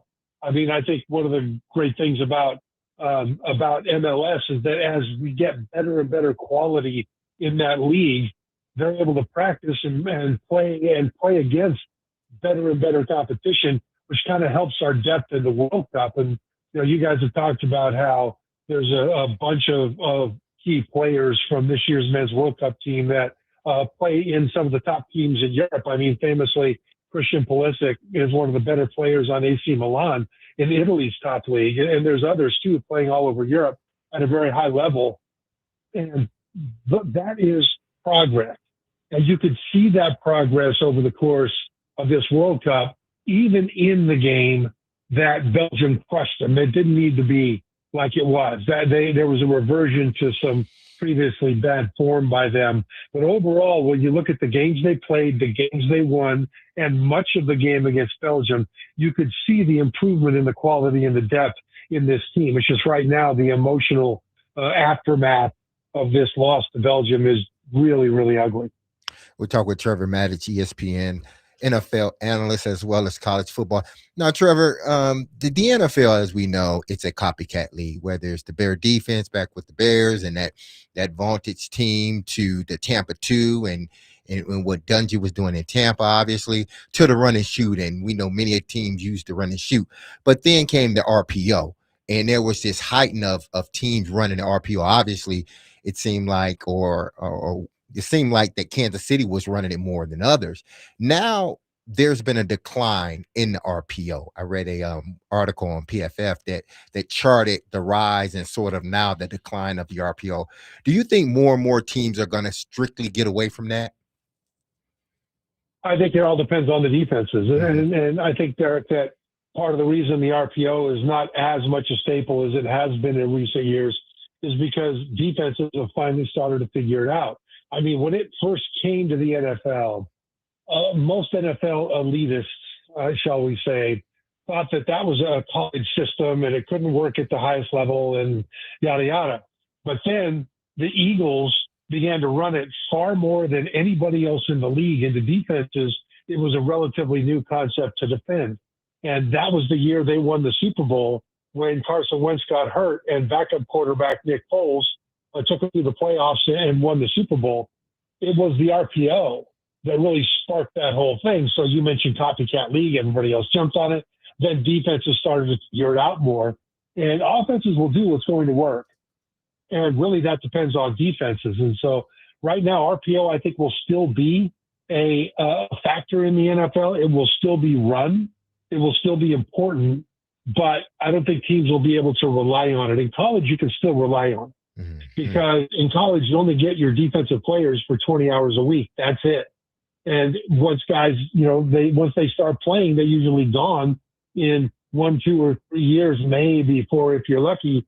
And you don't have time to teach them all the things that an NFL defensive staff can teach NFL players because they've got them as many hours a week as they want. And so in college, there's always a new bunch of defenders trying to figure out the RPO. Where the NFL, once the veteran guys know it, it's not as effective. Now, speaking of college, Alabama, Auburn joined Texas and Texas A&M at opposing the current Protect College Sports Act. Do you think they ever come together as a consensus, whether it's the Big Ten or any of these teams come together and figure something out for college sports anytime soon? Yeah, Derek, I don't know, and frankly, I don't think so. If I had to guess, and that's of course the act that's in the Senate. Congress is trying to fix college football, and I think it's a valiant effort. I think some very smart people that are committed to college football for all the right reasons, like Nick Saban, are for Congress getting involved in this. But I just don't see Congress being able to put anything out there from a standpoint of specific remedies that will do anything other than create unintended consequences and cause more problems than it solves. Ultimately, and plus, if Congress passes laws that say restrict how much college football teams can spend in direct revenue sharing or NIL, if they pass laws restricting the transfer portal, things like that, that's going to go to court too. And it's going to be a constitutional issue, right? Does Congress have the power to actually do that? Maybe they do. I don't know. But I just think it'll be a big ugly mess. Ultimately, where we are now is because before all this got going, the NCAA, which essentially represents the university presidents, that's what the NCAA is. So basically, the universities enjoyed all the revenue that was accelerating coming into their coffers and didn't do anything to allow the players to share in it. So after a while, it got so big that lawyers got involved, then judges got involved, then state politicians got involved, and then it was basically a monster that was too big for the college presidents and the NCAA to handle. At this point, I think what they're going to need to do is just let the market decide. Just see what happens, see what works, let conferences or groups of conferences go their way and decide if they want to allow collective bargaining, what they want to do, how they want to do it. And the good ideas will prevail and the bad ideas will go by the wayside. I worry that if we allow a one-size-fits-all nationally imposed college football fix, then we lose any experimentation and all we have is what somebody imposed. And I don't know that that's the right way to go about getting it fixed in the long run. Trevor Matich is with us from ESPN, talking football with him. And Trevor, the Big 12 media days are going on. Looking forward to the SEC media days here coming up later in the month. But a couple of themes that came out of there. What do you think Texas Tech looks like in the wake of the aftermath of the Sorsby controversy, all of that? I saw some of their players. They were ready for all the questions today. Now that that's sort of in the past, how good are they going to be? You know what, Willie, I think that's a great question for right now, because I think a lot of people have just sort of written off Texas Tech. They're the bad guy now. They're the Darth Vader of college football for supporting a guy that had gambling issues, and now their quarterback is gone and their backup is still recovering from injury. And will they be any good? I don't know. And I think a lot of fans have just sort of moved on from them. But truthfully, I see this Texas Tech team having a season that may end up replicating what Michigan did a few years ago when they had the sign stealing scandal. And then their head coach got suspended for a bunch of games. And the players were livid about that because the way they interpreted it was that the entire world of college football was saying that those players didn't deserve to win the games that they won. The players were saying, look, we played those games. We made those plays. We had to block and tackle, and we did. Right? Well, Michigan just went on that next season, and what did they do? They rode that rage to a national championship. And I can see Texas Tech following kind of the same path because they are absolutely loaded. I mean, loaded. They lost some outstanding players to the draft, but they replaced them in the portal and some with freshman recruiting, but mostly in the portal. And now they have that same feeling of being trapped behind enemy lines, being fired at from all sides, and they want to prove everybody wrong. And I think that extra motivation is going to make them a monster. Now, the quarterback situation has to play well, but last year they were fourth in the nation and made the playoff with a quarterback that was banged up and wasn't all that great anyhow. This year they might even be better. So I think if they bear watching, Willie, and I think people should not just write them off because of what's happened over the last couple of months. The other team I want to ask you about out of that league is Colorado, because it just I know Deion Sanders had his day today. He was asked about his health. He's battled a lot of stuff. We're in the post Shador era now, the post Travis Hunter, and it just was having me thinking back just how quick and how amazing, how compelling it was that first year. And now he's really had to go through a lot, and they cratered last year. Where does he go from here? Yeah, well, now he's got to build. You know, what he did for Colorado was one of the great coaching jobs that I've ever seen in my lifetime in college football. At the beginning, he brought in some individual stars. You know, Travis Hunter ended up winning the Heisman Trophy. Shador Sanders was a magnificent college quarterback, and they turned that into incredible excitement. Where, you know, kind of the leader, kind of Rudolph the Red-Nosed Reindeer, the red nose blinking in the night was Deion Sanders. And it brought everybody there. It was just fantastic. But now everybody is bringing in a ton of transfers. So that's not new. You know, everybody is doing everything that Deion did with the exception of the big star power, although there's a lot of star power out there. So the question is, can Deion, with a level playing field, can he continue to build there?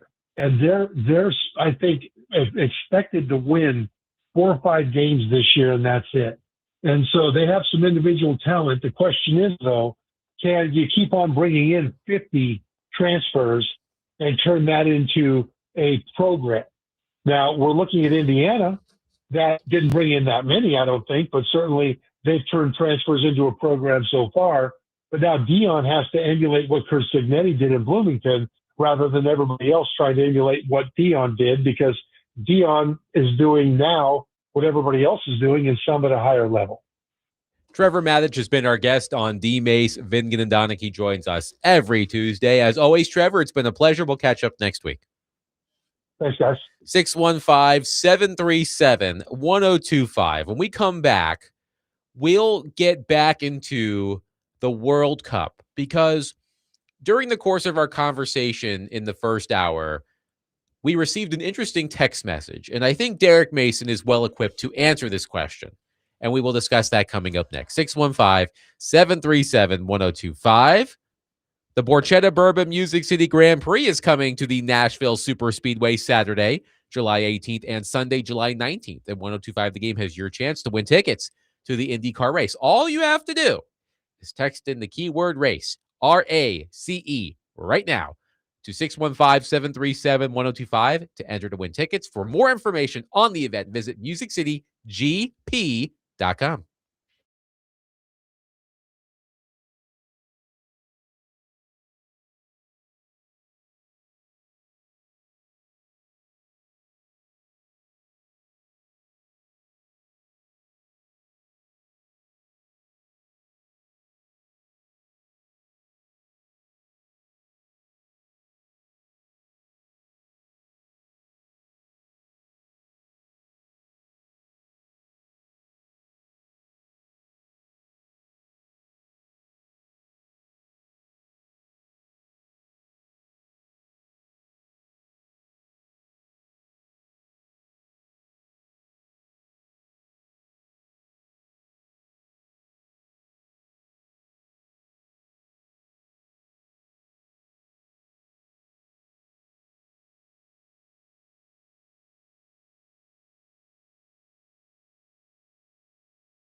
DMase, Vingan, and Donick, 102.5 The Game. Willy, Donick, Derek Mason, Adam Vingan, and Connor Newt here with you. Speaking of Connor Newt, I thought Connor Newt would find this interesting, courtesy of the one and only Matt Jones. Apparently, Kentucky is in negotiations to play West Virginia in basketball on Black Friday in Nashville. The Kirk Kriisa Classic. Look at that. There you go. Hopefully they'll actually give me tickets this time. There you go. So I know where the Predators won't be on Black Friday. They won't have a home game. Maybe they have the day off. I don't know. The schedule for the NHL should be coming out here in the next week or so. I believe the league announced July today 16th? that July 16th, Yeah. the NHL will release its schedule. 84 games. Yes. No longer 82. When you said the Big 12 had their media is having their media day this week, I was like, man, we're that close. We're kidding. We're really not. It's Like, talking not, season, but it's baby. like, man, That's it's like early. then it's the Big Ten. You know, the SEC is Yeah. this month, later this month, and then camp start in what 2 weeks? Some people's camp. Some of those guys never leave. I feel like camp Yeah. is always going on. You're right. For those college season. I like when is the off season? Do you get to go home at all? No, not much. I remember when Nashville hosted SEC Media Days a few years ago. Yes. And I spent the week helping out the one and only Teresa Walker of the Associated Press on SEC Media Days coverage. And it was my first and only exposure to SEC Media Days. And I was like, this is nuts. This It's is insane. But people eat it up. I also They love remember the number of people waiting. It was at the Grand Hyatt Hotel in downtown Nashville. And I remember the mob of people waiting for Nick Saban to man. approach the escalator. Now think about this. You saw that in Nashville. Yes. It's Oh, mostly man. in Birmingham. When you see it in Birmingham, when he was the Yes. coach at Alabama, man, I've never seen anything like It's that. like a dignitary was. Didn't you coming through. didn't you almost miss an SEC Media Days once? Yeah. I was just- Oh boy. Who was I telling that story to? Oh man, I was just telling that story. You to my went the wrong girlfriend. way on the interstate? Yes, and Darren and I. Just a little bit out. Yeah, right? Darren and I. I went and picked up Not Darren a from his problem. house. Was it in Birmingham? Yeah, Yes. it was in Birmingham. at And the which way time. were you going? And we were going through Chattanooga, going toward Atlanta. Yeah. And he and I are just talking and driving, having a good old time, just conversating. And I think it was him that said, D, we're going the wrong way. We had to call Chase. And we're like, man, we may not make it. And then Speed Racer came to the rescue. I put Here that he sucker in comes. fifth gear. And And that car transformed, and we were like, phew.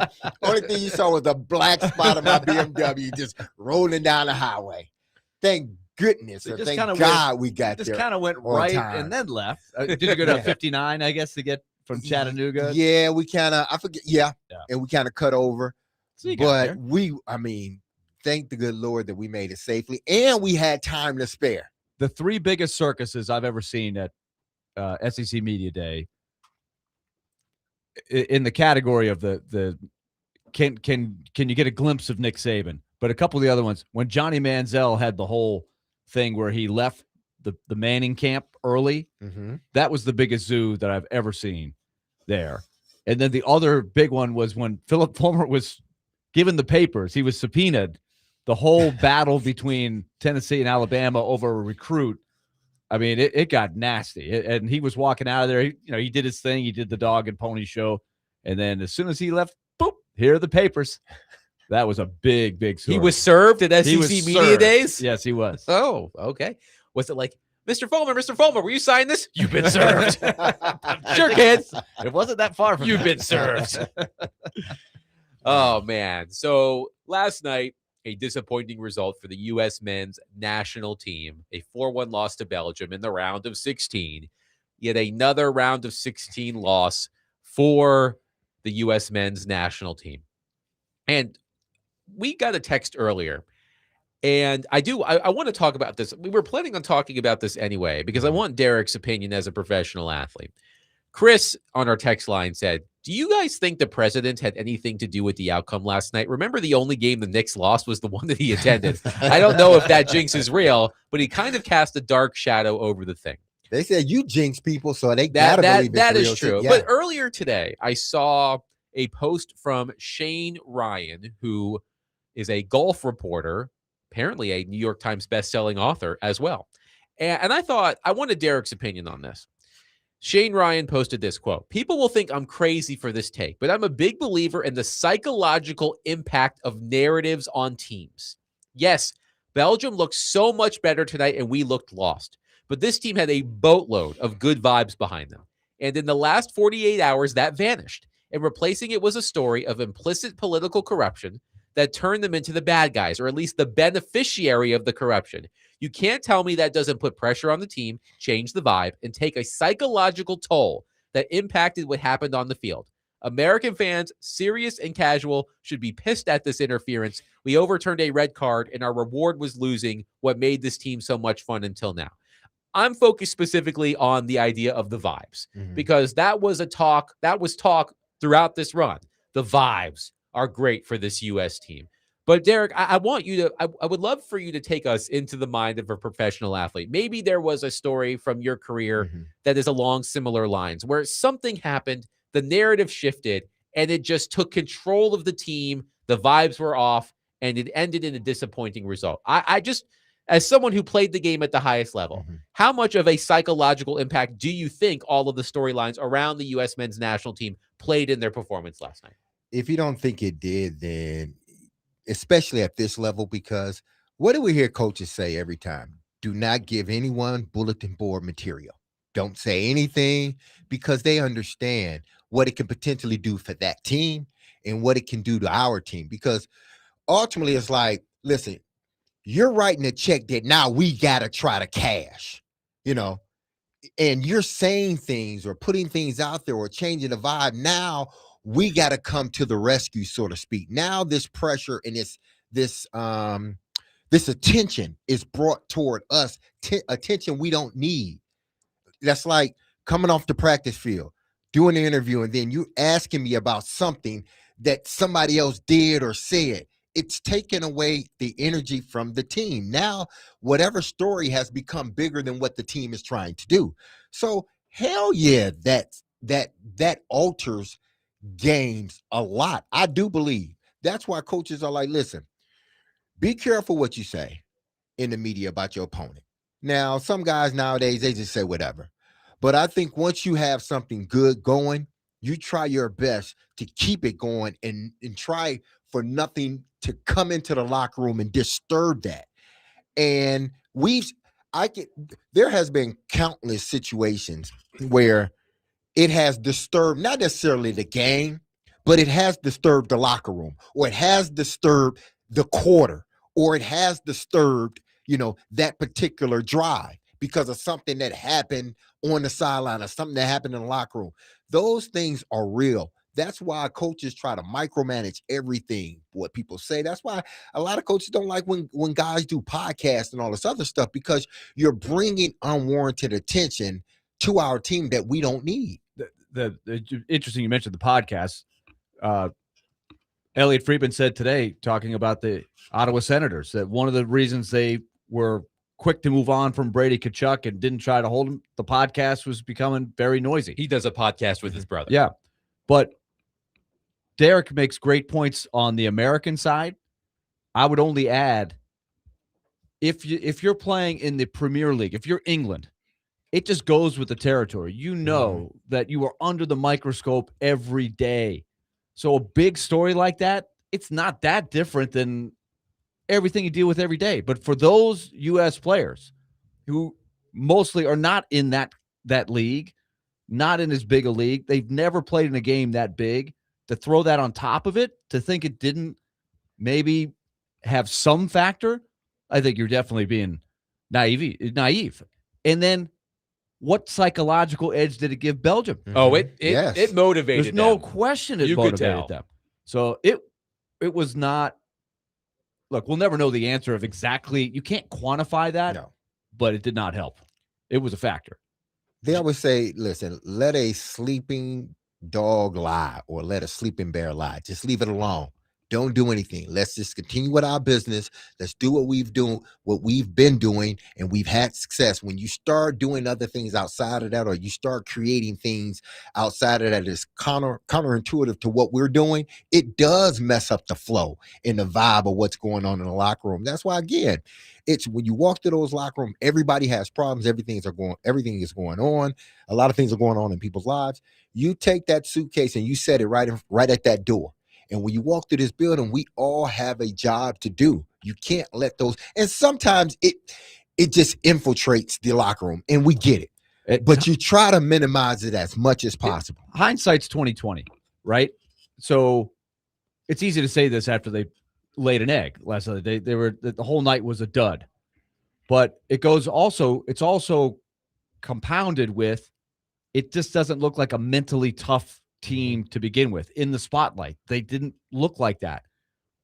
And it may have happened regardless of the Balogun story, the red card, all of the theatrics that went with it. But one thing you notice about the great teams and the great players, the teams that always seem to be there in the World Cup, Spain, France, they are assassins. Messi today for, oh my God, yeah. Argentina, that guy, there's nothing too big. Like, nothing is going to crack that guy. And that collectively, we need more of that on our team. Mm-hmm. Is there a specific example from your career, Derek, that you can think of that relates to what we've been talking about? Not the magnitude of, what happened, Yes. and all the red card and all that other stuff. No, but it's situations where, for example, it is small. Okay, we played the Cincinnati Bengals, and we played them early in the season. This is when I was in Baltimore, and this is on a smaller scale. And, the game I had, they pretty much double teamed me and everything else. They did what they needed to do as a defense to take me out of the game, and they did. So the next time we went to play them, now everybody's coming to me. And, myself said, well, if they stop double teaming me and this and that and that and this, then I'm going to have a great game. Now I've heightened everything.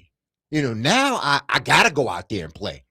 And because I'm thinking not necessarily about, the team and we got to win, I got to go out here and prove them. And it totally threw me off and after that game, I never said a word, because I understand from a psychological standpoint, listen, I put something on myself that I shouldn't have. And I put it on the team because I said it in front of everybody. And Cincinnati ended up beating us that game, I believe, the next following game, because we beat them the first game. But we ended up losing to them the second game. So those things from a psychological standpoint, they do factor into, a game. Now, when it factors into that game, sometimes you just don't know. But when you say something like that, you're going to get the best from that player that you probably ever have gotten. And of course, the key difference is nothing that any of the players on the U.S. team did led to this situation. They were innocent bystanders right in all of this. One texter says, here's a question. Would the men's team have played harder if Balogun would have been out? Would they have rallied around the loss? It's a great question. As Bill Simmons says in his podcast, unanswerable question, right? But it's a great question. I think just from a sort of novice baseline here, you would almost think, because one of your better players, unfairly got thrown out of a game, got a red card. Other players will have to pick up the slack. So guys tend to, at least at the beginning, they would pick up the slack, and everybody would come out there, on 10. But, it didn't happen. So, but I think they probably would have came out a little bit better had he not played, just the sure reason of, our guy was suspended. It was wrong. Chip on the shoulder. We got Let's go out here. Instead of, they're letting our guy play. How did it happen? Okay. Let's do it. Steven says, it was a distraction for the United States. Outside distractions impact team play. Jerry says, I am not a big soccer fan and have watched very little of the World Cup, but decided to watch the first half of last night's match. The U.S. looked bad. They looked like they didn't belong in the same field with Belgium, and this is coming from somebody that doesn't really understand the nuances. but they were missing passes and looked confused and just looked overwhelmed. Looks like a high school team playing a college team. Chuck says, terrible take, Derek. To think that athletes are bothered by these things means that the home team should win every game because of the harassment by fans. Belgium beat US 5-1 last month and is ranked 7 teams higher than them. Come on, Derek. Talent wins out. Keep your head in the game is what we're taught as kids. Okay. Talent, obviously, yes. But again, maybe this guy or girl has played sports. I don't know. I'm going to go out on a limb and say that Chuck hasn't played at the level that you have, Derek. Yeah, so I mean, at his level, possibly it didn't. So I'm not going to discard what he said. But I am telling you, at the professional level, yes, that can, alter in a sense, how things sort of play out. Obviously, we didn't expect the U.S. team to come out the way that they came out. But if you look at everything surrounding that, it was just like, okay, it was a perfect, recipe for that to happen. 615-737-1025. We'll take your thoughts on the World Cup, which no longer features the United States of America. It's a sad thing. 615-737-1025. Coming up next. There was a story within a larger story in the NFL that I believe had a Hollywood scriptwriter presented this, it would have been completely rejected. Like, I can't even believe this is something that someone actually thought of. We'll discuss this coming up next. 615-737-1025. We are broadcasting from the Busy Bee Plumbing, Heating, and Air Conditioning Game Nashville Studios, home of the $99 yearly Beehive membership, where the buzz is always about great service.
DMase, Vingan, and Donick, 1025 the game.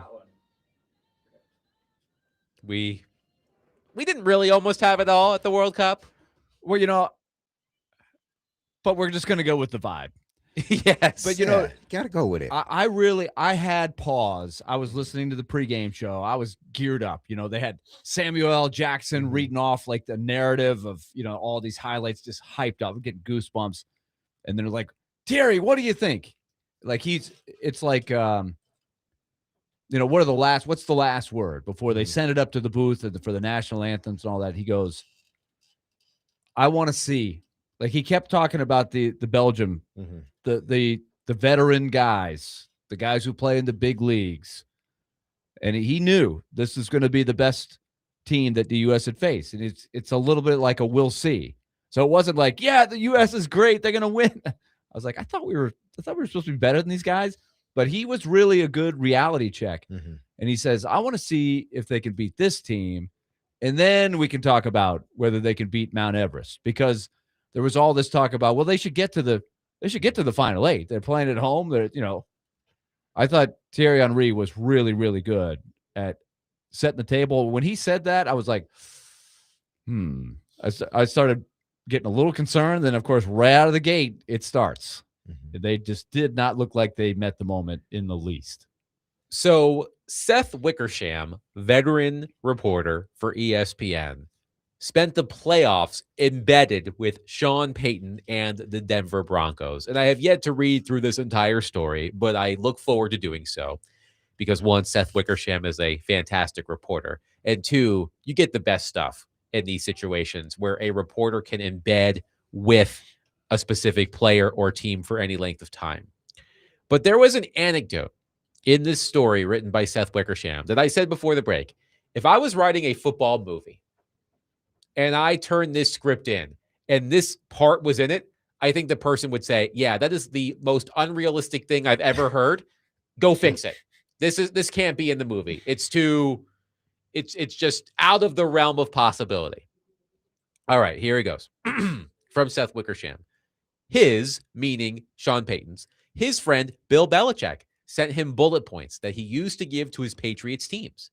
Payton and Belichick go back decades, forged by mutual respect and mutual trauma from working under Bill Parcells. But here's the part. When Belichick and the Patriots divorced in 2024, Payton considered presenting Broncos owner Greg Penner a proposal for the ages. Hire Belichick as head coach until he reached 15 wins, enough to break Don Shula's career record of 347. Payton would temporarily step down to assistant head coach and run the offense, then move back after Belichick became the all-time leader. In the end, it was too complicated and maybe too fanciful. Can you believe that? Wow, I've never heard of anything like that. Sean Payton potentially reportedly considered telling Broncos ownership, I'll take a step back. Bill Belichick can take over until he breaks the wins record. Then I'll go back to being head coach. Now we've seen where, it doesn't make sense, but we've seen where coaches, they've been in a place for a while, and whoever the assistant coach, they're sort of, grooming that guy to be a head coach, and their expectation, and they tell everybody, listen, when I retire or step down, I want this guy as the next head coach or girl as the next head coach. And I'm sure it's happened throughout any of these leagues, whether it be college or at the professional ranks, more so in college than the professional ranks. But something like this, where a coach is just coming in and saying, well, you know what, I'm going to step down until we get his 15 wins, and then you can give me the job back. I don't know how to. Well, there's no union, but I don't know how that would look to the team. For one, who do we answer to? Do we answer to him or do we answer to you? Which one? He's the coach now, exactly but he's not going to be the coach next year or the year after that. Was Payton going to just completely leave, or was he going to be the offensive coordinator? It said he was going to run the offense. Huh. Let me make sure that I have that correct. It said that under this proposal, he would temporarily step down to assistant head coach and run the offense. Okay. So he's not going away. He's then move back to head coach after Belichick became the all-time leader. So then now Belichick gets the right to. What if you have a guy that you love and Belichick's nope, he's gone. I'm getting him out of here. Yeah, I don't know. Like That's a good gesture. I would. But Yeah, again, I it's guess. too. It's not. It's not even like even the Disney script producer or movie producers would be like, yeah, I think that's too corny even for us. Yeah. But I wonder what prompted him to say it. Did somebody ask him something, or did he just offer up that tidbit? I don't know. Well, Seth Wickersham does a lot of reporting. It doesn't sound like it came specifically from Peyton. Maybe it did. Yeah. But I saw that anecdote this morning, and I said that not in a million years. Do you think Bill Belichick would have been able to get those 15 and 16 wins and then say, you know what, I'm done? What if he got a Super Bowl team in that second year? Then what? I mean, I don't know. Or in that first year. Well, you know what? It's Willie. It's sort of reminiscent of what the Vegas Golden Knights did with John Tortorella at the end of the regular season. They brought him in with the purpose of like, hey, we need a guy who can help us get over the top, and damn it, the Vegas Golden Knights almost did.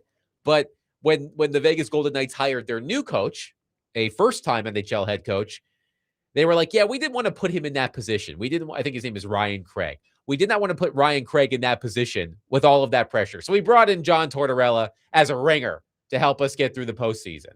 And but was he on the coaching staff? The other guy? He was the head coach of the AHL team. Oh, okay. So he was part of the organization. He would have just been, but called not up. at the NHL. No, he was. Okay. He was not on the NHL coaching staff. Okay. But again, I can't imagine a world where a team would honestly let that happen. I guess they were close. I wonder how close it was. I also wonder what ownership when they presumably got this pitched at them, what was their reaction to the pitch? Like after they paused for a second, like, okay, we got to actually decide this. No, but how did they talk through it? I wonder how tough that was or easy it was to decide that that's not the best idea. How complicated would it have been? Extremely. Did he say he said he thought about it, but he didn't take? He considered proposing it to Broncos ownership. Okay. It sounds like he didn't actually go through with it. Yeah. But again, Sean Payton's a weird dude, and I can say that because Sean Payton coached my favorite team, the New Orleans Saints, for a long time. He is a weird dude. Like, how does this proposal I would be even curious, cross your mind? Since he coached your team, yes, some really big time success. He did. Now think about Sean Payton at press conferences. He's very combative. Like last year where they won a lot of games, he was pretty combative. Combative? I've just made up a new word. Combative. Combative. I'm trying to say the right. I don't know why I added another syllable there. But he could go at it with some of the questions. Like he it's a little bit like Bill Parcells.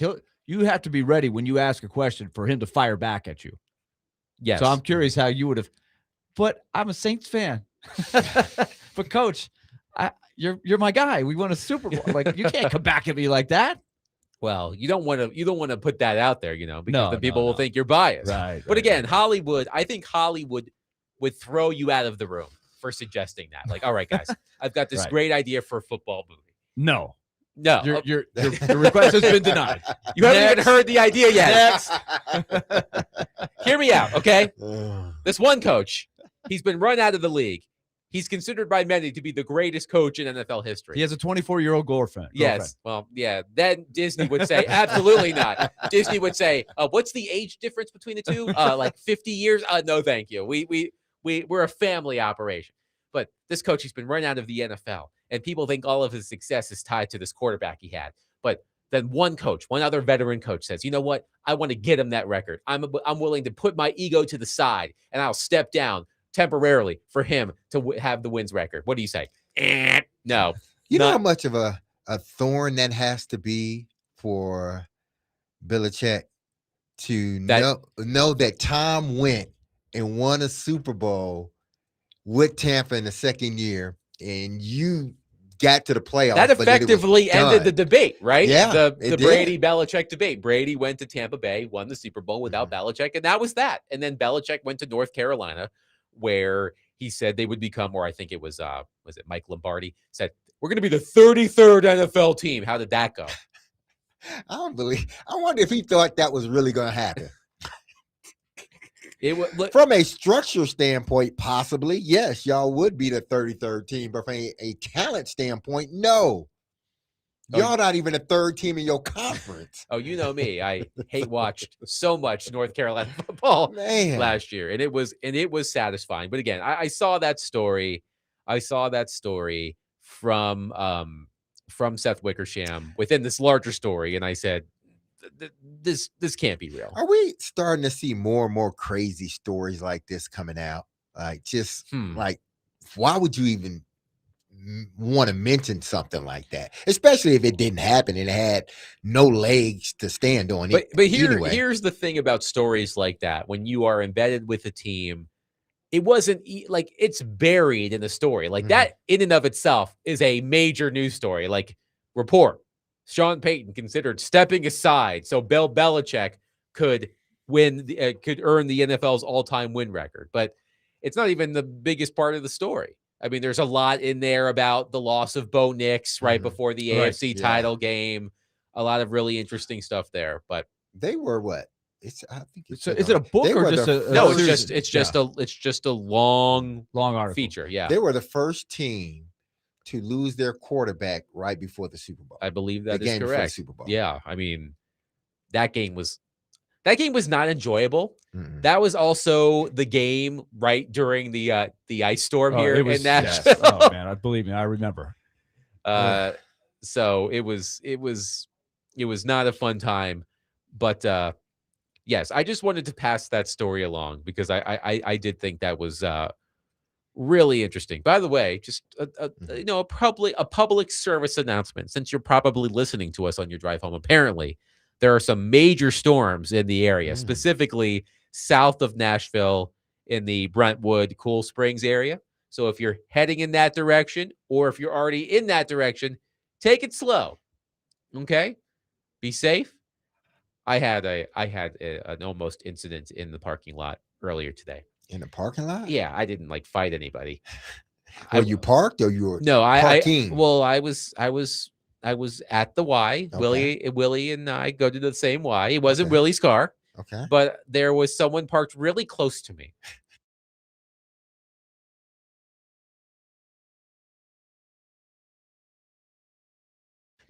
And I was there first because that car wasn't there when I got to the Y. That person parked so close to me on my passenger side.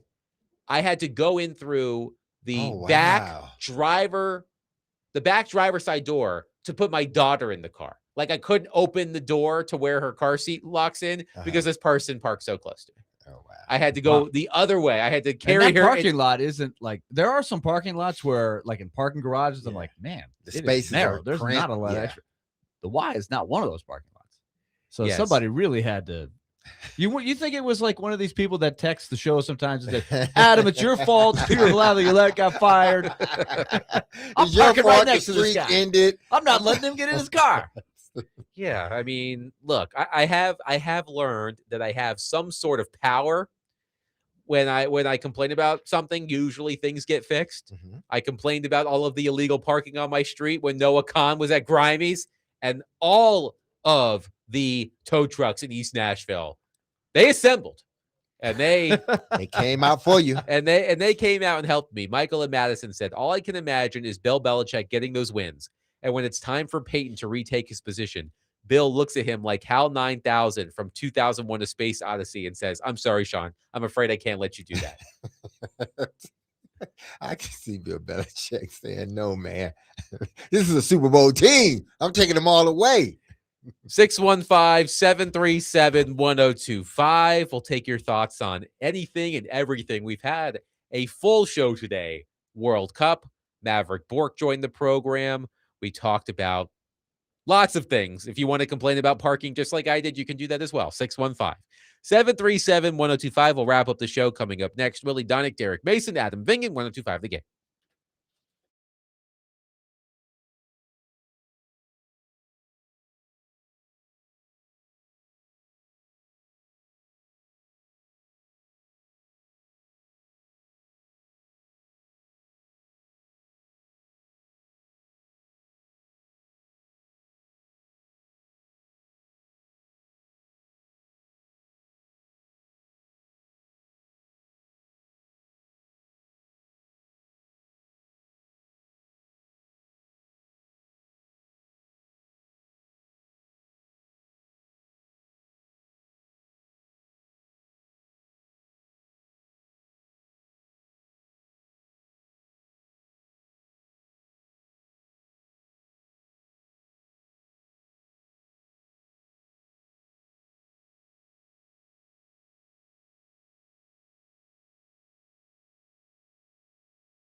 DMase, Vingan, and Donick, 102.5 The Game. A soulful way to end the program. In case you missed our interview with the newest member of the Nashville Predators, Mavrik Bourque, I'm sure if it hasn't been posted already, it will be posted very, very soon. Very cool to catch up with the newest member of the Nashville Predators, Mavrik Bourque, traded here 1 week ago tomorrow. Not even a week as a member of the Predators. Let's go to our phone line, driven by Wilson County Hyundai.com, and welcome in Bear. Bear, thank you for calling and waiting. Please go ahead. Yeah, great show, guys, as usual. And I just wanted to say I agree with Trevor with the government oversight. I'm not a fan of government oversight and private entities like that. I'm not a fan of that. I think hopefully they'll police themselves as far as that goes. And I want to say with Belichick, what do you guys think? You know, is Belichick a prideful guy? You know, how do you go to a guy with pride like that and say, hey, man, I'll relinquish my head coaching job to you until you win 15 games, then I'm taking back over. That just don't seem like it would sit right with a guy like Belichick. And I also want to say, baby Derek and Willy, you know, they've been in locker rooms. You know, when they come to like people coming to a team and, you know, coach getting there and he want to establish a culture, I always felt like the players that were already there would kind of help the new players come in, because, you know, when you got a lot of veterans and new guys come in, it's easier to indoctrinate the new guys with the culture and everything. But if you got a new coach and he coming in with a bunch of guys he's never coached before, it's just really so difficult for him. That's why you see a lot of turnover in the coaching process. And that's all I got, guys. Thanks for taking my call. Y'all have a great day. You too, Bear. Thanks for calling. Good stuff. Yeah, the Belichick one was interesting. Yeah, how would a coach like him that have won as many championships as he's won, considered the greatest head coach, at least when you're talking championships, at least in the NFL. How would you take that if someone said, hey, listen, I'm going to step down. I'm going to let you take the job until you get your 15th win, but then I'm going to step back in. How would other coaches take that around the league? I wonder. You know, he brought up a good question. It's like, what's the exit strategy? Yeah. And once you're in there, if you've won 15 games, presuming that you're not 15-40, yeah, you know, that maybe you're 15 and maybe you're 15-8, 15-10. You know, if you're doing well, you're not exactly thrilled to step down, right? Yeah. Like, did they talk about that? I'm sure they did.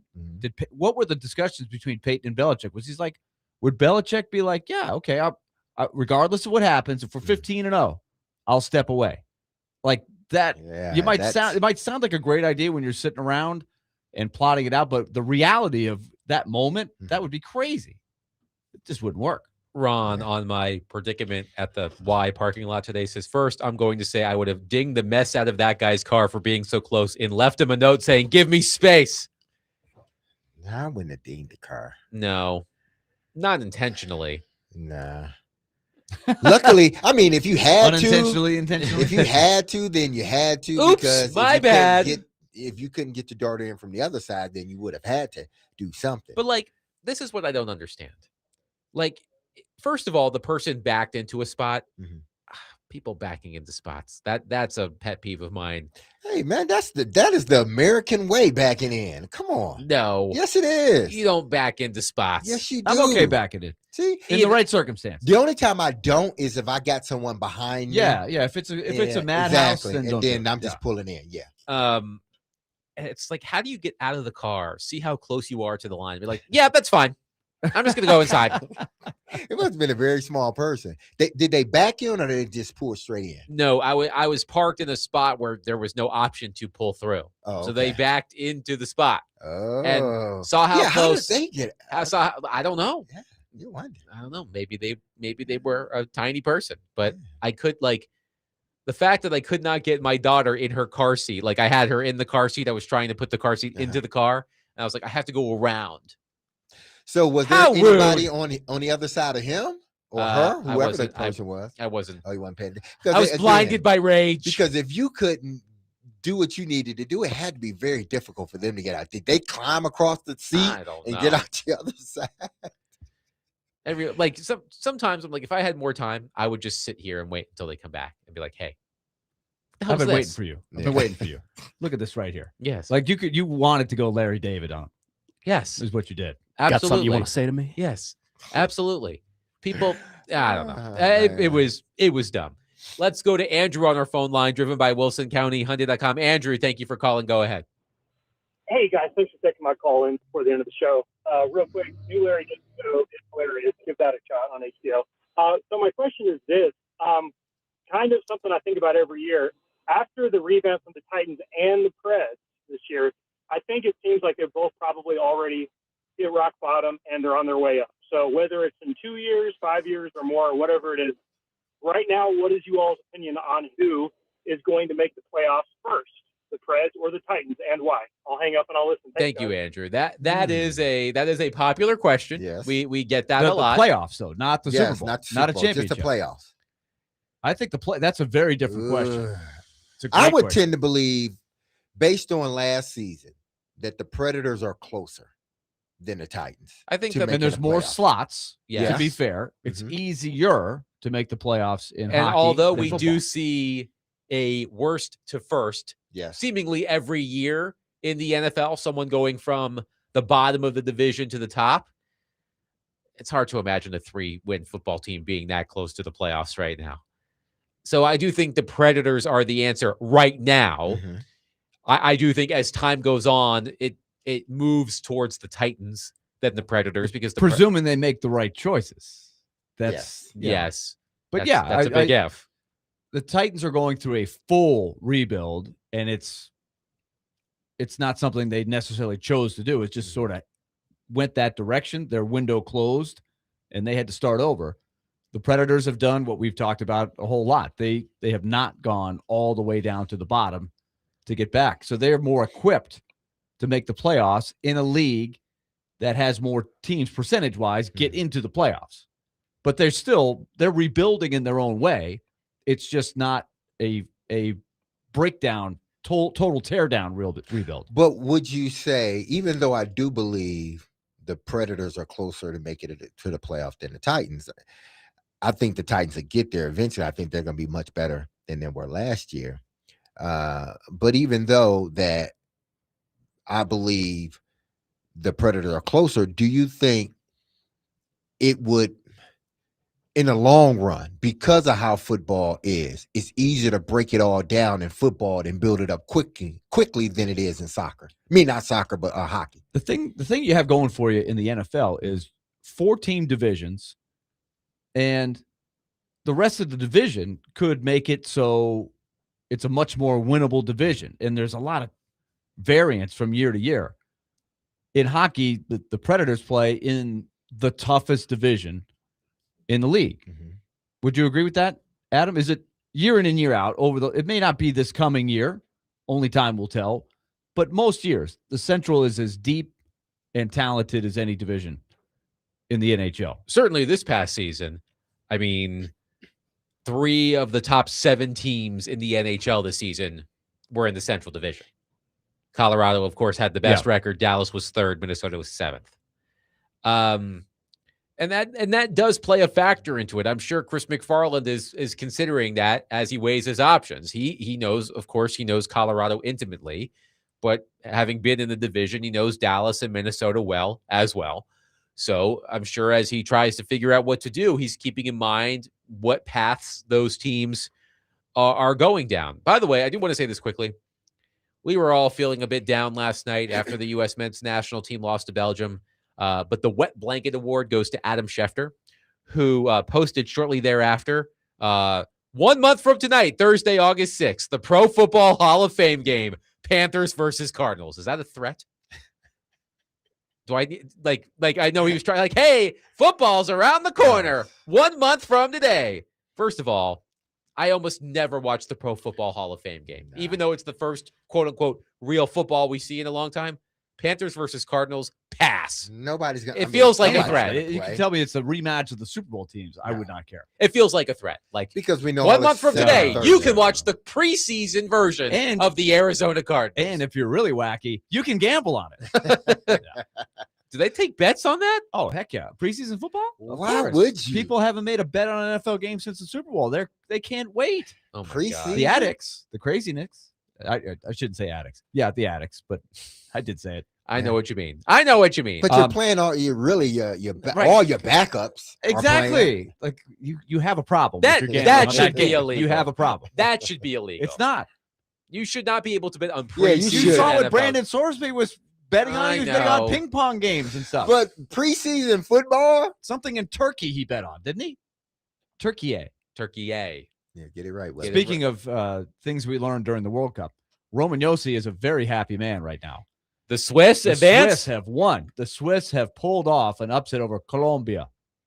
1-0. Well, I guess they Nil. Yes. PKs. PK. So this is a quick question. Uh-huh. What do you guys think? Just as we all are not soccer nuts, No. right? But I do find it interesting that even in the World Cup, even the World Cup final, and this happened 4 years ago, they will go to the penalty kicks. They will not play until somebody scores. They have a very interesting way of determining an overtime, and it is unbelievably dramatic. That was amazing what just happened with Switzerland and Colombia. But I do ask myself, like, wouldn't you rather end it on a goal? Like, Yeah. even if Well, it took all day, is it yeah. just a matter of the players just At can't least keep in the running finals, around? I would rather. At least in the championship game, I would rather have just play until whoever scores.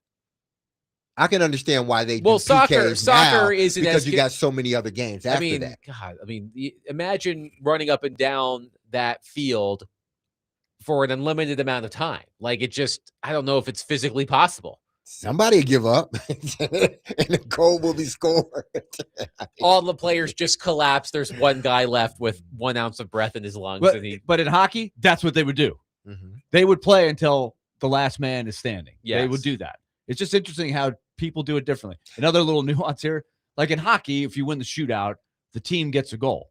But in soccer, they put the score up there 0-0, like it's the final score. It's not the final. And then you have to kind of read the fine print who won in the penalty kick. So the final 8 of the World Cup has been set. Here are your matchups, in case you're still interested. France versus Morocco. Hey. France versus Morocco. Spain versus Belgium. Norway versus England. Argentina versus Switzerland. All right. It's going to be a good So one. Switzerland has got to be considered I got to check this with my man Frazier, but the surprise guest, right? Maybe more of a surprise guest than anybody else. Are they the lowest ranked team that made it? That's a good question for our friend Nick Yeah. Frazier. He'll send us a 100-word text in a few Yes, he minutes will. with He all will. of this information. And he does that because He's going to give us names that Yes. we're like, who is that? Yossi? Lukaku. That was the one yesterday. we all need to grow up. That'll do it for us today. Thank you for your wonderful participation. Thank you, of course, to Mavrik Bourque and Trevor Matich for joining the program. We will be back tomorrow at 3 o'clock reacting to other things that have happened in the world of sports. The sad thing about the United States losing is now we don't have the World Cup, and we have to look forward to the Hall of Fame game between the Panthers and the Cardinals. But hey, Titans training camp, not too far away. We will talk to you tomorrow at 3. Be loved, love on your people. Have a safe, blessed, and wonderful day. I love you. The team love you. You hear that music. Don't forget about us because we will not forget about you. We will be back on these airwaves, start at 3 p.m. on 102.5 The Game. And as I always say, we're going to be talking and You're going to be listening. peace.